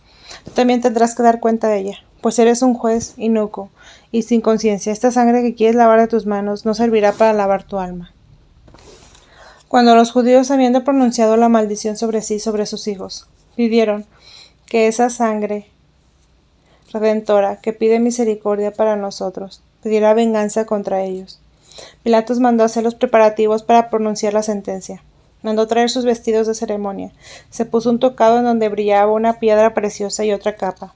Pusieron también delante de él un palo. Estaba rodeado de soldados, precedido de oficiales del tribunal, y seguido de escribas con rollos de pergamino. Delante tenía un hombre que tocaba la trompeta. Así fue desde su palacio hasta la plaza, donde había enfrente de la columna de la flagelación, un sitio elevado para pronunciar los juicios. El tribunal se llamaba Gabata. Era una elevación redonda, donde se subía por escalones. Había encima un asiento para Pilatos y detrás un banco para empleados inferiores. Alrededor había un gran número de soldados, algunos estaban subidos sobre los escalones. Muchos de los fariseos se habían ido ya al templo. No hubo más que Anás, Caifás y otros 28 que vinieron al tribunal, cuando Pilatos se puso sus vestidos de ceremonia. Los 2 ladrones habían sido ya conducidos al tribunal cuando Jesús fue presentado al pueblo. El Salvador, con su capa roja y su corona de espinas, fue conducido delante del tribunal y puesto entre los 2 malhechores. Cuando Pilato se sentó en su asiento, dijo a los judíos: «Ved aquí vuestro rey». Y ellos respondieron: «Crucifícalo». «¿Queréis que crucifique a vuestro rey?», volvió a decir Pilatos. «No tenemos más rey que el César», gritaron los príncipes de los sacerdotes. Pilatos no dijo nada más y comenzó a pronunciar el juicio. Los 2 ladrones habían sido condenados anteriormente al suplicio de la cruz, pero los príncipes de los sacerdotes habían diferido su ejecución, porque querían hacer una afrenta más a Jesús, asociándolo en el suplicio a los 2 malhechores de la última clase. Las cruces de los 2 ladrones estaban al lado de ellos. La del Salvador no estaba todavía porque no se había pronunciado su sentencia. La Virgen Santísima, que se había retirado después de la flagelación, se introdujo de nuevo en medio de la multitud para oír la sentencia de su Hijo y de su Dios, que estaba de pie en medio de los alguaciles, al pie de los escalones del tribunal. La trompeta sonó para imponer silencio. y Pilatos pronunció su sentencia sobre el Salvador con el desenfado de un cobarde. Me irrité al ver la bajeza y tanta doblez, la vista de ese miserable orgulloso de su importancia, el triunfo y la sed de su sangre de los príncipes de los sacerdotes, el abatimiento y el dolor profundo del Salvador, las indecibles angustias de María y de las santas mujeres, el ansia atroz con los que los judíos esperaban su víctima, la postura insolente de los soldados, en fin, el aspecto de tan horribles figuras de demonios que se veía en medio de la multitud. Todo esto me tenía aterrada. Sentía que debía haber estado donde estaba Jesús, mi querido esposo, pues entonces la sentencia hubiera sido justa. Pero sufrí tanto que no me acuerdo exactamente todo lo que vi. Diré lo que recuerdo. Pilatos comenzó por un largo preámbulo, en el cual daba los nombres más sublimes al emperador Tiberio. Después expuso la acusación intentada contra Jesús, que los príncipes de los sacerdotes habían condenado a Jesús por haber alterado la paz pública y quebrantado su ley, haciéndose llamar Hijo de Dios y Rey de los judíos, habiendo el pueblo pedido su fin por voz de unánime. El miserable añadió que encontraba esta sentencia conforme a la justicia. Él, que no había cesado de proclamar la inocencia de Jesús, y al acabar dijo: condeno a Jesús de Nazaret, Rey de los judíos, a ser crucificado. Y mandó traer la cruz. Me parece que rompió un palo largo y tiró los pedazos a los pies de Jesús. A estas palabras la madre de Jesús cayó sin conocimiento. Ahora no había duda. Su hijo iba a irse, de la forma más cruel e ignominiosa. Juan y las santas mujeres se la llevaron para que los hombres cegados que la rodeaban no insultaran su dolor. Mas apenas volvió en sí, tuvieron que conducirla por todos los sitios donde su hijo había sufrido y donde quería sufrir el sacrificio de sus lágrimas. Así la madre del Salvador tomó la posesión de la iglesia de lugares santificados. Pilatos escribió el juicio en su tribunal, y los que estaban detrás de él lo copiaron 3 veces. Lo que escribió era diferente de lo que había dicho. Yo vi que, mientras tanto, su espíritu estaba agitado. Parecía que el ángel de la cólera dirigía su pluma, y el sentido era este. Forzado por los príncipes de los sacerdotes, el Sanedrín y el pueblo, a punto de sublevarse, que pedían a Jesús de Nazaret como culpable de haber agitado la paz pública y blasfemado la ley, se lo entregó para ser crucificado, aunque sus inculpaciones no me parecían claras, por no ser acusado delante del emperador de haber favorecido la insurrección de los judíos, descontentándolos por una maravilla y justicia. Después escribió la inscripción de la cruz sobre una tablita de color oscuro. La sentencia se transcribió muchas veces y se envió a diferentes puntos. Los príncipes de los sacerdotes se quejaron de que el juicio estaba en término poco favorable para ellos. Objetaron también contra la inscripción y pidieron que no pusiera Rey de los judíos, sino que sea llamado Rey de los judíos. Pilatos, impaciente, les respondió llenos de enojo: lo que está escrito, escrito está. Querían también que la cruz de Jesús no elevara su cabeza por encima de las otras de los 2 ladrones.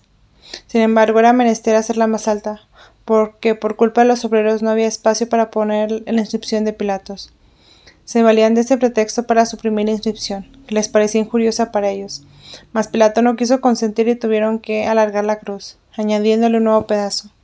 Esas diferentes circunstancias concurrieron a dar a la cruz su forma definitiva.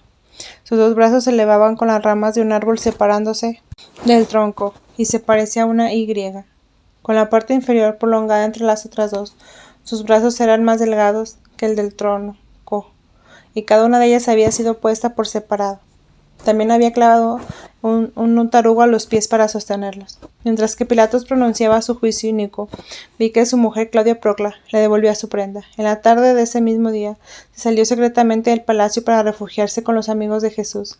La tuvieron escondida en un subterráneo, debajo de la casa de Lázaro en Jerusalén. Ese mismo día, poco tiempo después, vi un amigo del Salvador grabar sobre una piedra verduzca, detrás de la altura de Gabata, 2 líneas donde había estas palabras: Judex Injustus, y el nombre de Claudia Procla. Esta piedra hacía todavía en los cimientos de una casa de una iglesia en Jerusalén, en el sitio donde estaba Gabata. Claudia Procla se hizo cristiana, siguió a San Pablo y fue su fiel discípula. Habiendo sido pronunciada la sentencia, Jesús fue entregado a los alguaciles como una presa. Le trajeron sus vestidos que le habían quitado en casa de Caifás. Los habían guardado, y sin duda algunos hombres compasivos los habían lavado, pues estaban limpios. Los hombres perversos que rodeaban a Jesús le desataron las manos para poder vestir, arrancaron de su cuerpo lleno de llagas la capa de lana roja que le habían puesto por irrisión, y le echaron su ropa sobre las espaldas. Como la corona de espinas era muy ancha e impedía que le impusiese la túnica oscura, incónsul, que le había hecho su madre. Se le arrancaron de la cabeza todas sus heridas y echaron sangre de nuevo con indecibles dolores. Le pusieron también su vestidura de lana blanca, su cinturón y su manto. Después le volvieron a atar el medio del cuerpo, la correa de puntas de hierro, de la cual salían los cordeles que tiraban de él. Todo esto lo hicieron con una brutalidad y crueldad habitual. Los dos ladrones estaban a la derecha e izquierda de Jesús. Tenían las manos atadas, una cadena al cuello. Jesús estaba cubierto de cicatrices que provenían de su flagelación de las vísperas. El ladrón que se convirtió después estaba desde entonces tranquilo y pensativo. El otro, grosero e insolente, se unió a los alguaciles para maldecir e insultar a Jesús, que miraba a sus dos compañeros con amor. Ofrecía sus tormentos por su salvación. Los alguaciles juntaban los instrumentos del suplicio, y lo esperaban todo para esa terrible y dolorosa operación. Anás y Caifás habían terminado su discusión con Pilatos.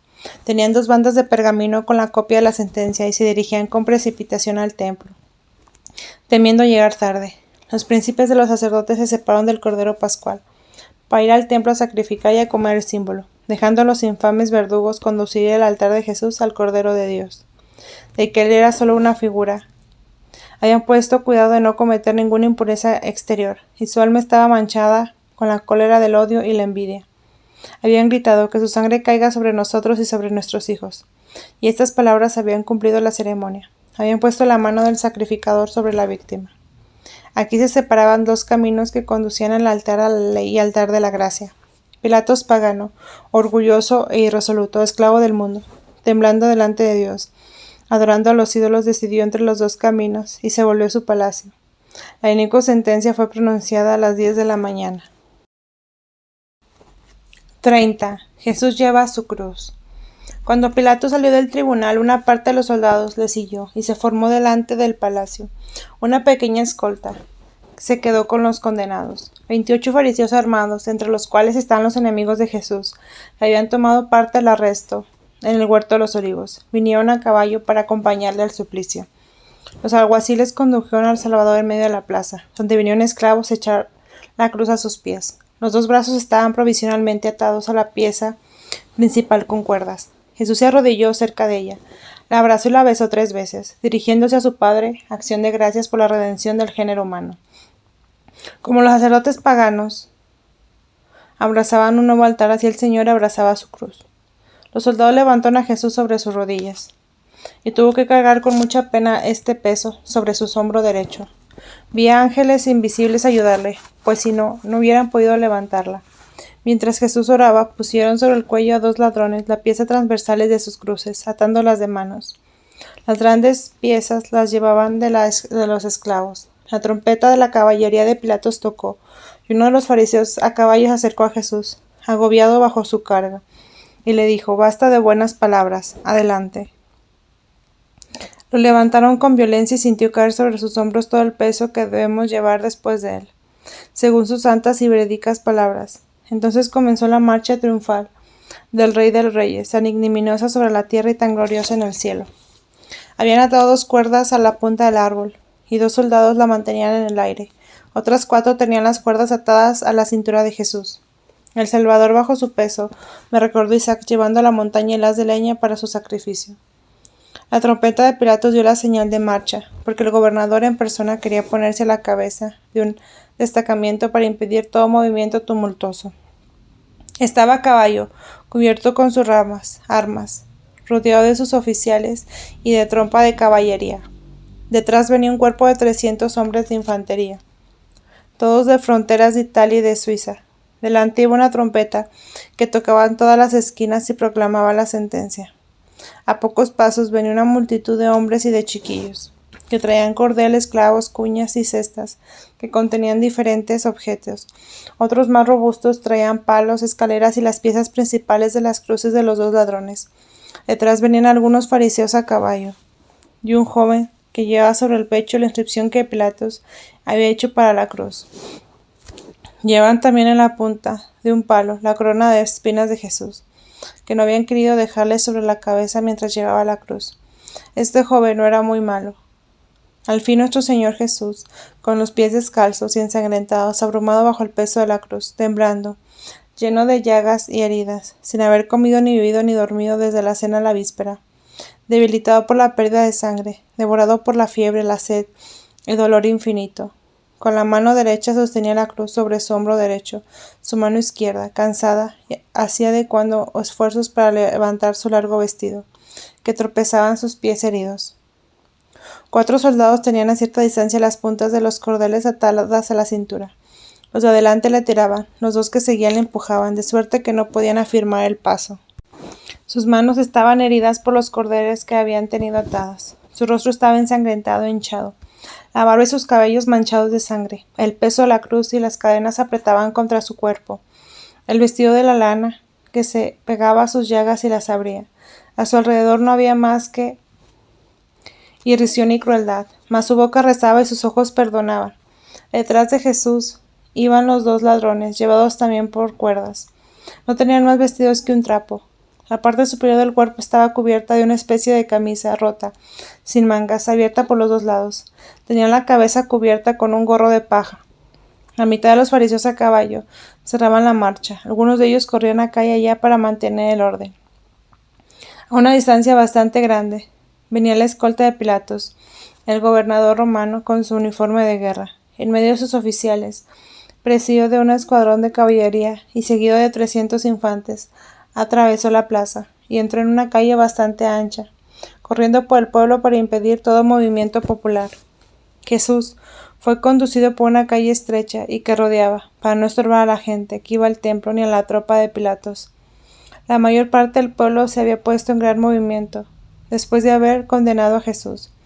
Una gran parte de los judíos se fueron a sus casas o al templo, a fin de acabar los preparativos para sacrificar al Cordero Pascual. Sin embargo, la multitud era todavía numerosa y se precipitaba adelante para ver pasar la triste procesión. La escolta de los soldados romanos impedía que se juntasen ellos, y los curiosos tenían que dar vueltas por las calles que atravesaban, y que correr adelante. La mayor parte fue hasta el Calvario. La calle por donde pasaba Jesús era muy estrecha y muy sucia. Tuvo mucho que sufrir. Los soldados estaban a su lado. El pueblo lo injuriaba. Desde las ventanas, los esclavos le tiraban lodo e inmundicias, y hasta los niños recogían piedras en sus vestidos y se las tiraban o se las echaban a su paso. 31. Primera caída de Jesús debajo de la cruz. La calle, poco antes de su fin, curva a la izquierda, se ensancha y sube un poco. Por ella pasa un acueducto subterráneo que viene del monte Sión. Antes de la subida hay un hoyo, donde hay frecuencia agua y lodo cuando llueve, por cuya razón hayan puesto piedra grande para facilitar el paso. Cuando llegó Jesús a este sitio, ya no podía andar como los soldados tiraban de él, y lo empujaban sin misericordia. Se cayó a lo largo contra esa piedra, y la cruz cayó a su lado. Los verdugos se pararon, llenándole de insultos y pegándole. La escolta se paró un momento en desorden. En vano, Jesús tenía la mano para que la ayudase. Ellos decían: a ese precio se acabará, y Jesús rogó por sus verdugos. Mas los fariseos gritaron: levántalo, si no, se irá de nuestras manos.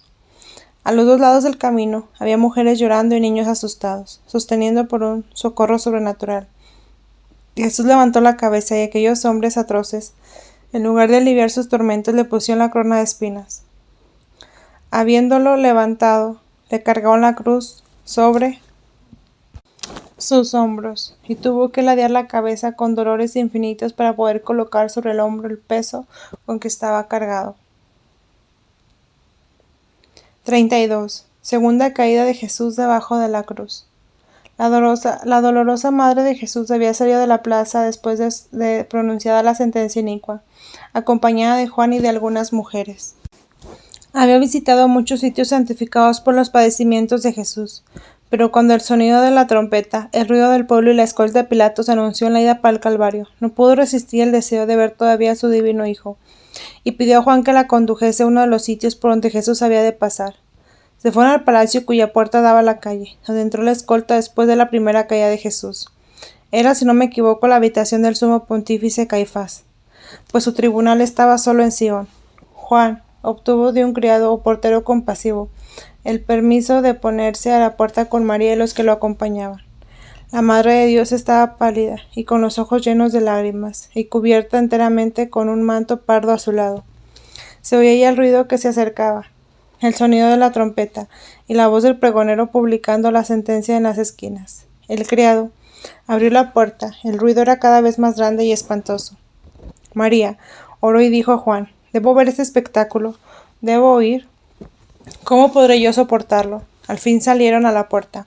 María se paró y miró. La escolta estaba a 80 pasos. No había gente delante, sino por los lados y atrás. Cuando los que llevaban los instrumentos del suplicio se acercaron con aire insolente y triunfante, la madre de Jesús se puso a temblar y a llorar. Juntó las manos uno de aquellos hombres y preguntó: «¿Quién es esa mujer que se lamenta?» Y otro respondió: «Es la madre del Galileo». Cuando los miserables oyeron tales palabras, llenaron de injurias a esta dolorosa madre. La señalaban con el dedo, y uno de ellos tomó en sus manos los clavos con que debían clavar a Jesús en la cruz, y se los presentó a la Virgen burlándose. María miró a Jesús y se agarró a la puerta para no caerse, pálida, con los labios lívidos. Los fariseos pasaron a caballo. Después el niño que llevaba la inscripción detrás de su Santísimo Hijo Jesús, temblando, doblado bajo la pesada carga de la cruz, inclinando sobre el hombro su cabeza coronada de espinas. Echaba sobre su madre una mirada de compasión, y habiendo tropezado, cayó por segunda vez sobre sus rodillas y sobre sus manos. María, en medio del dolor, no vio ni soldados ni verdugos, no vio más que a su querido hijo. Se precipitó desde la puerta de la casa en medio de los soldados que maltrataban a Jesús. Cayó de rodillas a su lado y se abrazó a él. Yo oí palabras: «Hijo mío, madre mía», pero no sé si realmente fueron pronunciadas o solo con el pensamiento. Hubo un momento de desorden. Juan y las santas mujeres querían levantar a María. Los alguaciles la injuriaban. Uno de ellos le dijo: «Mujer, ¿qué vienes a hacer aquí? Si lo hubieras educado mejor, no estaría en nuestras manos». Algunos soldados tuvieron compasión. Sin embargo, echaron a la Virgen hacia atrás, pero ningún alguacil la tocó. Juan y las santas mujeres la rodearon, y cayó sobre sus rodillas, encima de la piedra angular de la puerta, donde sus manos se imprimieron. Esta piedra, que era muy dura, fue transportada a la primera iglesia católica, cerca de la piscina de Betesda, el episcopado de Santiago el Menor. Los 2 discípulos que estaban con la madre de Jesús se la llevaron al interior de la casa y cerraron la puerta. Mientras tanto, los alguaciles levantaron a Jesús y le pusieron de otro modo la cruz sobre los hombros. Los brazos de la cruz se habían desatado, uno de ellos había resbalado y se habían enredado en las cuerdas. Ese fue el que Jesús abrazó, la suerte que por de todo el peso del madero arrastró por más al suelo. Yo vi aquella allá, en medio de la multitud que seguía a la escolta, profiriendo maldiciones e injurias. Algunas mujeres cubiertas con sus velos y derramando lágrimas. 33. Simón Cirineo. Tercera caída de Jesús. Llegaron a la puerta de una vieja muralla interior de la ciudad. Delante hay una plaza donde parten 3 calles. En esa plaza, Jesús, al pasar sobre piedra grande, tropezó y cayó. La cruz quedó a su lado y no se pudo levantar. Algunas personas bien vestidas que pasaban para ir al templo exclamaron, llenas de compasión: «¡Ay, pobre hombre! Se muere». Hubo algún tumulto. No podían poner a Jesús en pie. Y los fariseos dijeron a los soldados: «No podemos llevarlo vivo, si no buscas a un hombre que le ayude a llevar la cruz». Vieron a poca distancia un pagano, llamado Simón Cirineo, acompañado de sus 3 hijos, que llevaba debajo del brazo unas de ramas menudas, pues era jardinero y venía a trabajar en los jardines, situados cerca de la muralla oriental de la ciudad. Estaba en medio de la multitud, en donde no podía salir, y los soldados, habiendo reconocido por su traje que era pagano y un obrero de clase inferior, le tomaron y le mandaron que ayudara al Galileo a llevar su cruz.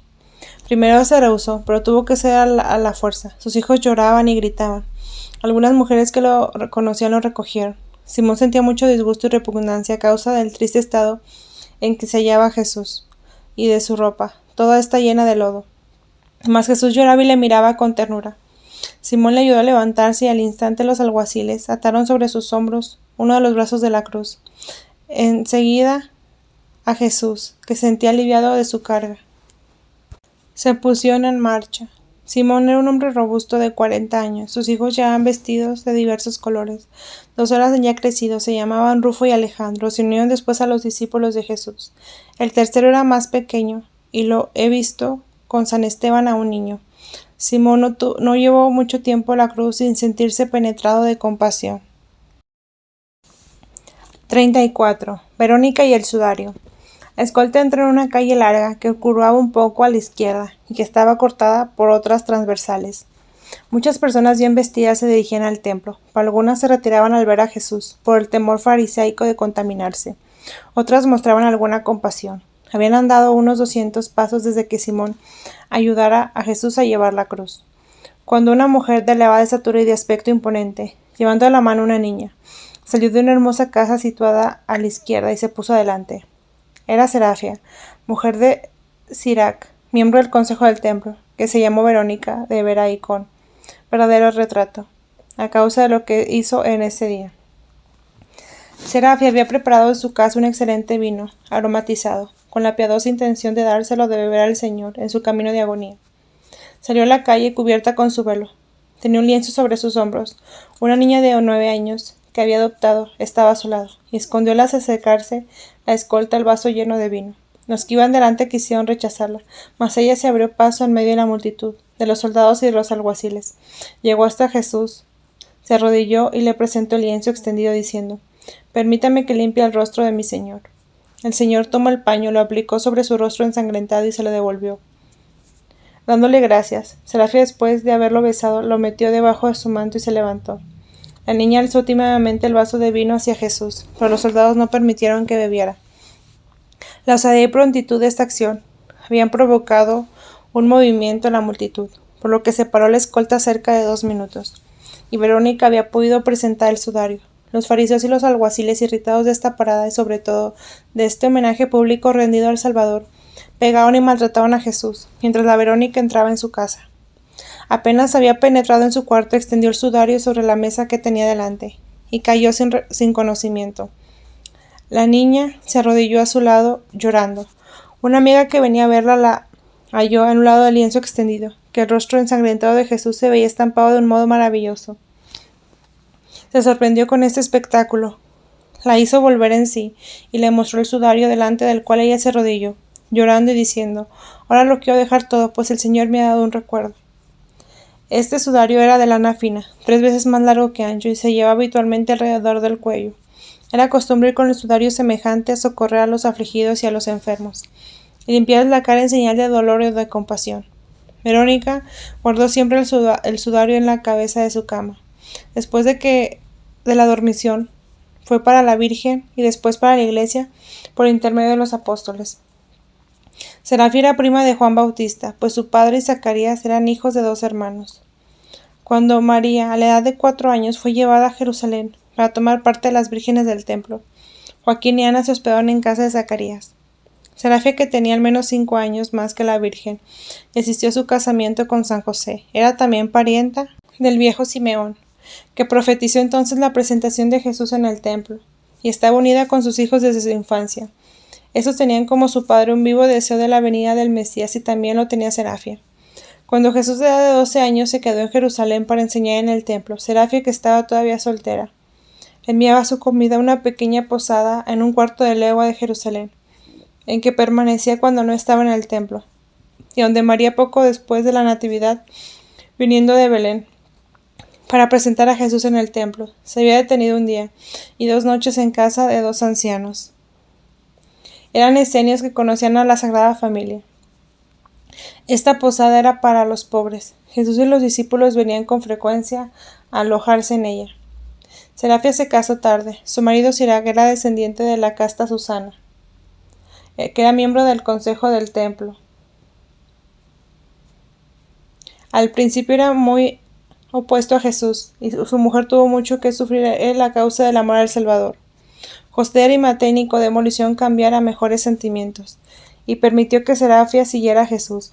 En el juicio en casa de Caifás se declaró en favor de Jesús con José y Nicodemo, y como ellos se separó del Sanedrín. Serafia, una mujer de más de 50 años, en la entrada triunfal del Domingo de Ramos, la vi desatar su velo y echaron el camino, por donde pasaba el Salvador. Este mismo velo fue el que presentó a Jesús en esta marcha, todavía más triunfante, para limpiarle el rostro adorable, que le hizo dar a lo que poseía el nuevo nombre de Verónica. 35. Cuarta y quinta caídas de Jesús. Las hijas de Jerusalén. La escolta estaba todavía a cierta distancia de la puerta situada a la dirección del suroeste. Se pasa debajo de una bóveda, por encima de un puente y debajo de otra bóveda a la izquierda de la puerta. La muralla de la ciudad se dirige al mediodía, para rodear el monte Sión. Al acercarse a la puerta, los alguaciles empujaron a Jesús en medio del lodazal. Simón Cireneo quiso eludir el lodo, y habiendo ladeado la cruz, Jesús cayó por cuarta vez en el lodo. Entonces, en medio de sus lamentos, dijo con voz inteligible: ¡Ay, Jerusalén, cuánto te he amado! He querido juntar a tus hijos como la gallina junta sus polluelos debajo de sus alas, y tú me echas tan cruelmente fuera de tus puertas.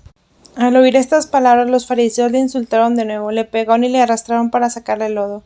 Simón Cireneo se indignó tanto de ver esta crueldad que exclamó: Si no cesas con sus infamias, dejo la cruz aunque me eliminen también. Al salir de la puerta se vio un camino estrecho y pedregoso, que se dirige al monte y conduce al Calvario.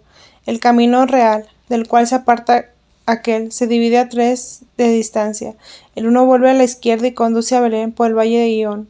El otro conduce al occidente y conduce a Emaús y a Jope. El tercero da la vuelta al Calvario y concluye en la puerta del ángulo que conduce a Betsur. Desde esta puerta, por donde salió Jesús, se puede ver la de Belén. Habían puesto en el sitio donde empieza el camino del Calvario sobre un palo, una tabla anunciando la condenación de Jesús y de los 2 ladrones. En el ángulo de este camino había una multitud de mujeres que lloraban y se lamentaban. Eran vírgenes y pobres mujeres de Jerusalén, con sus niños que habían ido adelante. Otros habían venido para la Pascua de Belén, de Hebrón y de lugares circunvecinos.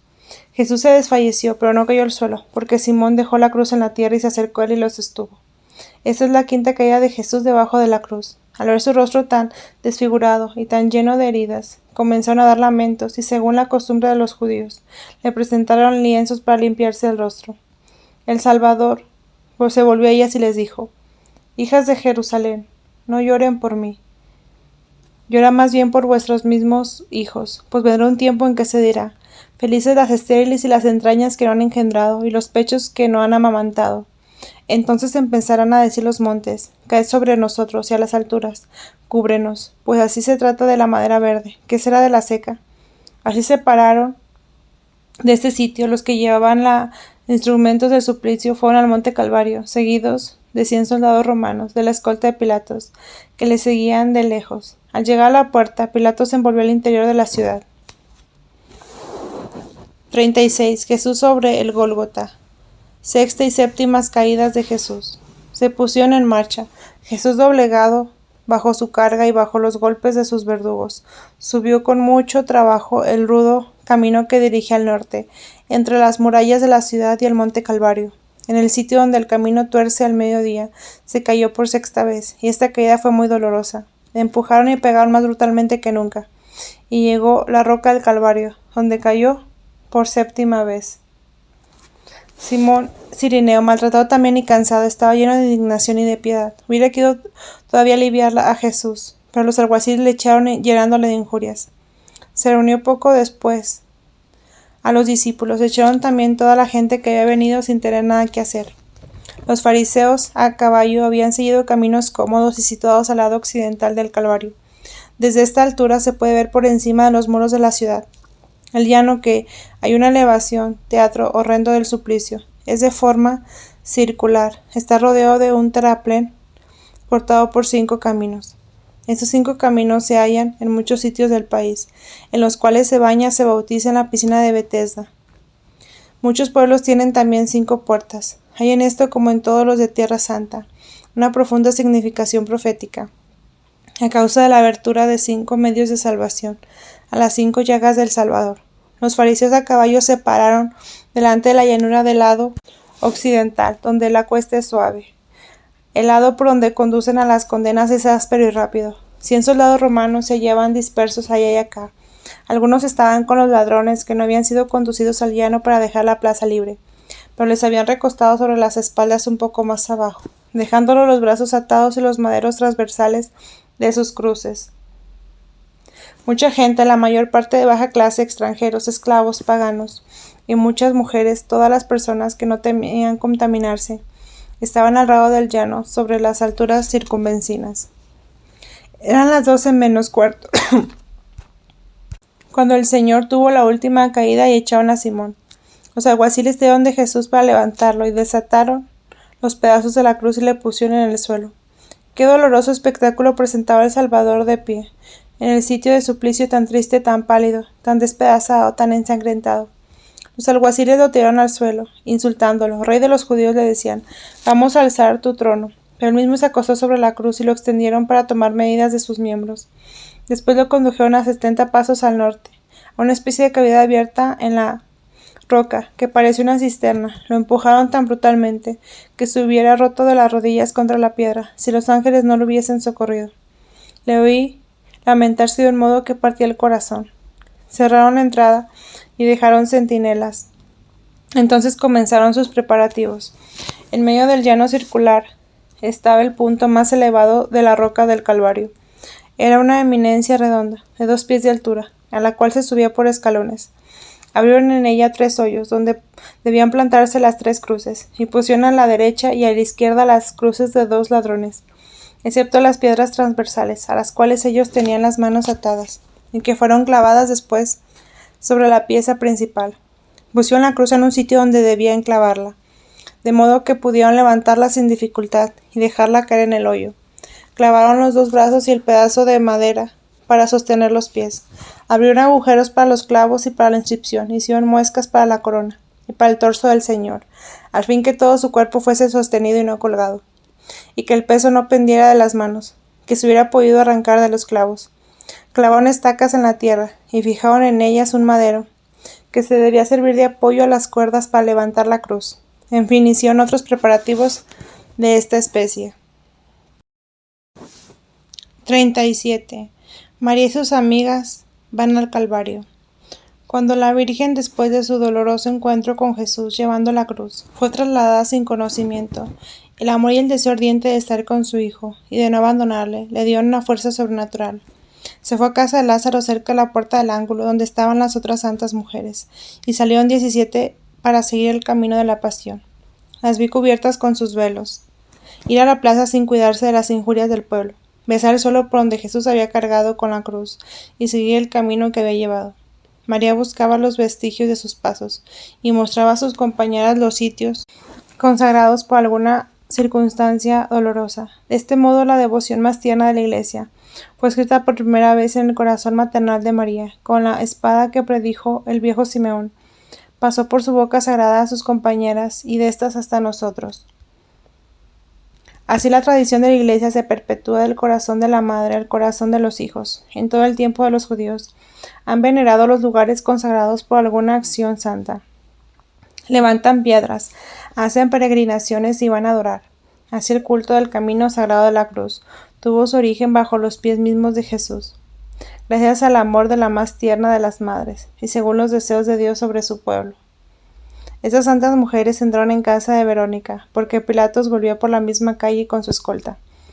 Las santas mujeres examinaron llorando el rostro de Jesús, estampado en el sudario, y admirando la gracia que había hecho a su fiel amiga, tomaron el vaso de vino aromatizado, que no habían dejado beber a Jesús, y se dirigieron todas juntas hacia la puerta del Gólgota.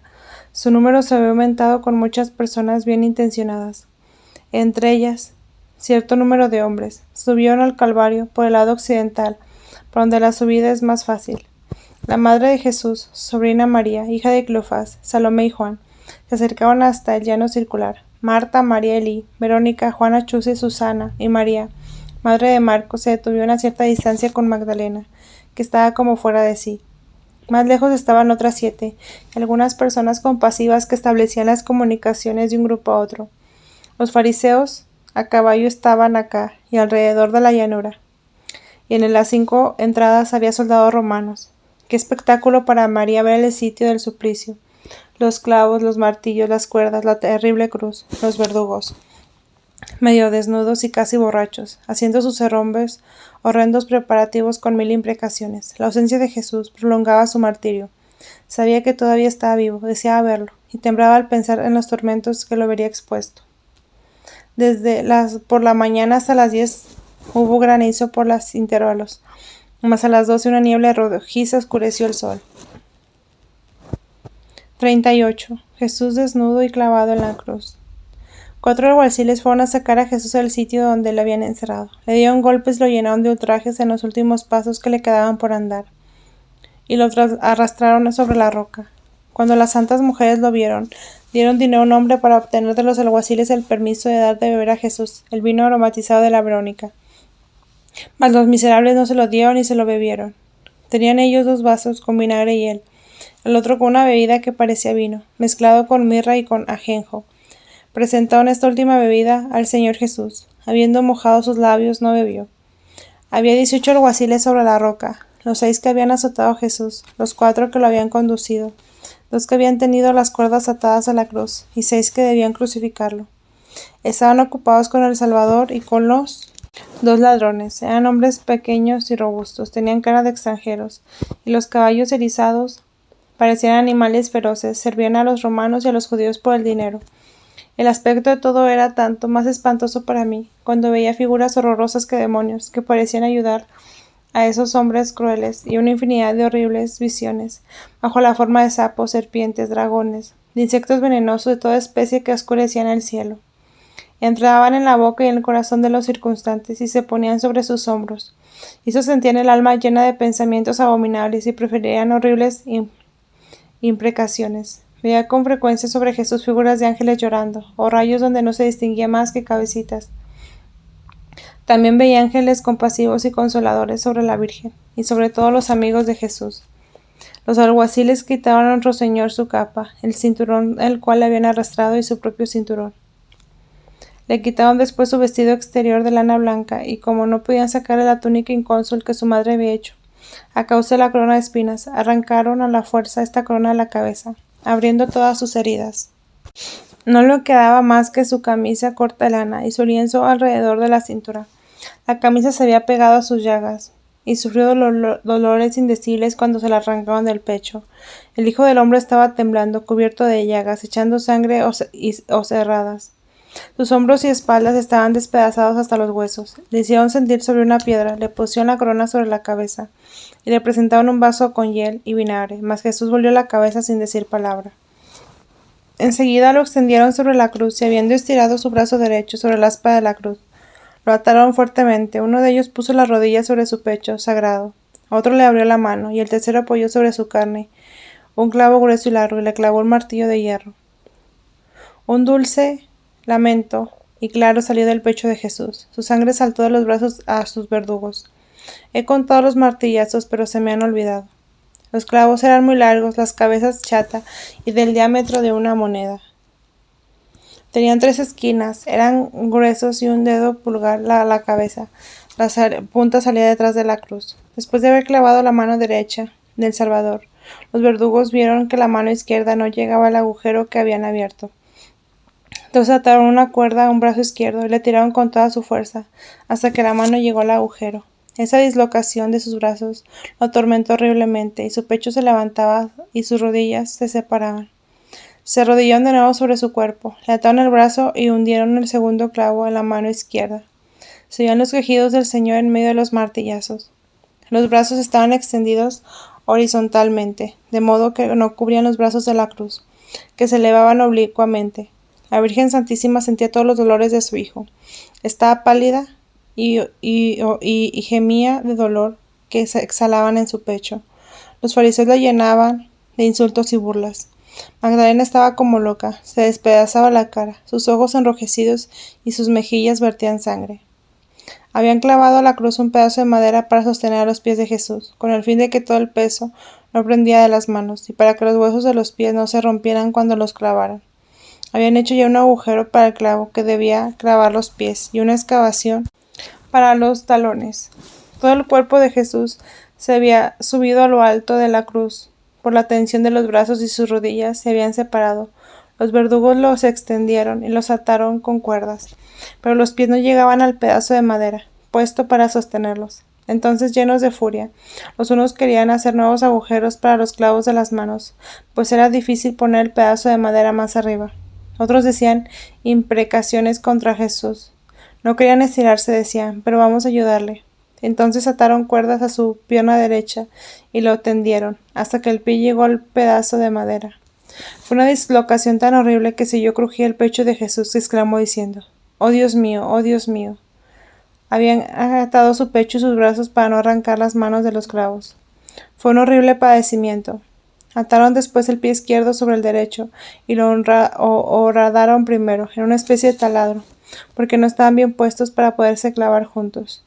Tomaron el clavo más largo que los clavos de las manos y lo clavaron, atravesando los pies y el pedazo de madera hasta la cruz. Esta operación fue más dolorosa que todo lo demás. A causa de la dislocación del cuerpo, conté hasta 30 martillazos. Los gemidos que los dolores arrancaban a Jesús se mezclaban con una continua oración, llena de pasajes de salmos de los profetas, cuyas predicciones estaban cumpliendo. No había cesado de orar hacia el camino de la cruz, y lo hizo hasta su fin. He oído y repetido en todos estos pasajes, y los recuerdo algunas veces rezando los salmos, pero hoy estoy tan abatida de dolor que no puedo coordinarlos. El jefe de la tropa romana había hecho clavar encima de la cruz la inscripción de Pilatos. Como los romanos se burlaban del título del rey de los judíos, algunos fariseos volvieron a la ciudad para pedir a Pilatos otra inscripción. Eran las 2:15 cuando Jesús fue crucificado, y en el mismo momento en que elevaban la cruz el templo resonaba con el ruido de las trompetas que celebraban la inmolación del Cordero Pascual. 39. Exaltación de la cruz. Los verdugos, habiendo crucificado a nuestro Señor, ataron cuerdas a la parte superior de la cruz, pasándolas alrededor de un madero transversal, fijado del lado opuesto, y con ellas alzaron la cruz, mientras otros la sostenían, y otros empujaban la base de la cruz hasta el hoyo, en donde se hundió con todo su peso, y un estremecimiento espantoso. Jesús dio un grito doloroso, sus heridas se abrieron, su sangre corrió abundantemente, y sus huesos dislocados chocaban unos con otros. Los verdugos, para asegurar la cruz, lo alzaron todavía y clavaron 5 cuñas alrededor. Fue un espectáculo horrible y doloroso de ver, en medio de los gritos insultantes de los verdugos, de los fariseos del pueblo que miraba de lejos. La cruz vacilar un instante sobre su base y hundirse temblando en la tierra, mas también se elevaron hacia ella voces piadosas y compasivas, las voces más santas del mundo, la voz de María, de Juan, de las santas mujeres y de todos los que tenían el corazón puro. Saludaron con un acento doloroso al Verbo humanado, elevado sobre la cruz. Sus manos vacilantes se elevaron para socorrerlo, pero cuando la cruz se hundió en el hoyo de la roca, con grande ruido, hubo un momento de silencio solemne. Todo el mundo parecía penetrado de una sensación nueva y desconocida hasta entonces. El infierno mismo se estremeció de terror al sentir el golpe de la cruz que se hundió, y redobló sus esfuerzos contra ella. Las almas encerradas en el limbo lo oyeron con una alegría llena de esperanza. Para ellas era el ruido del triunfador, que se acercaba a las puertas de la redención.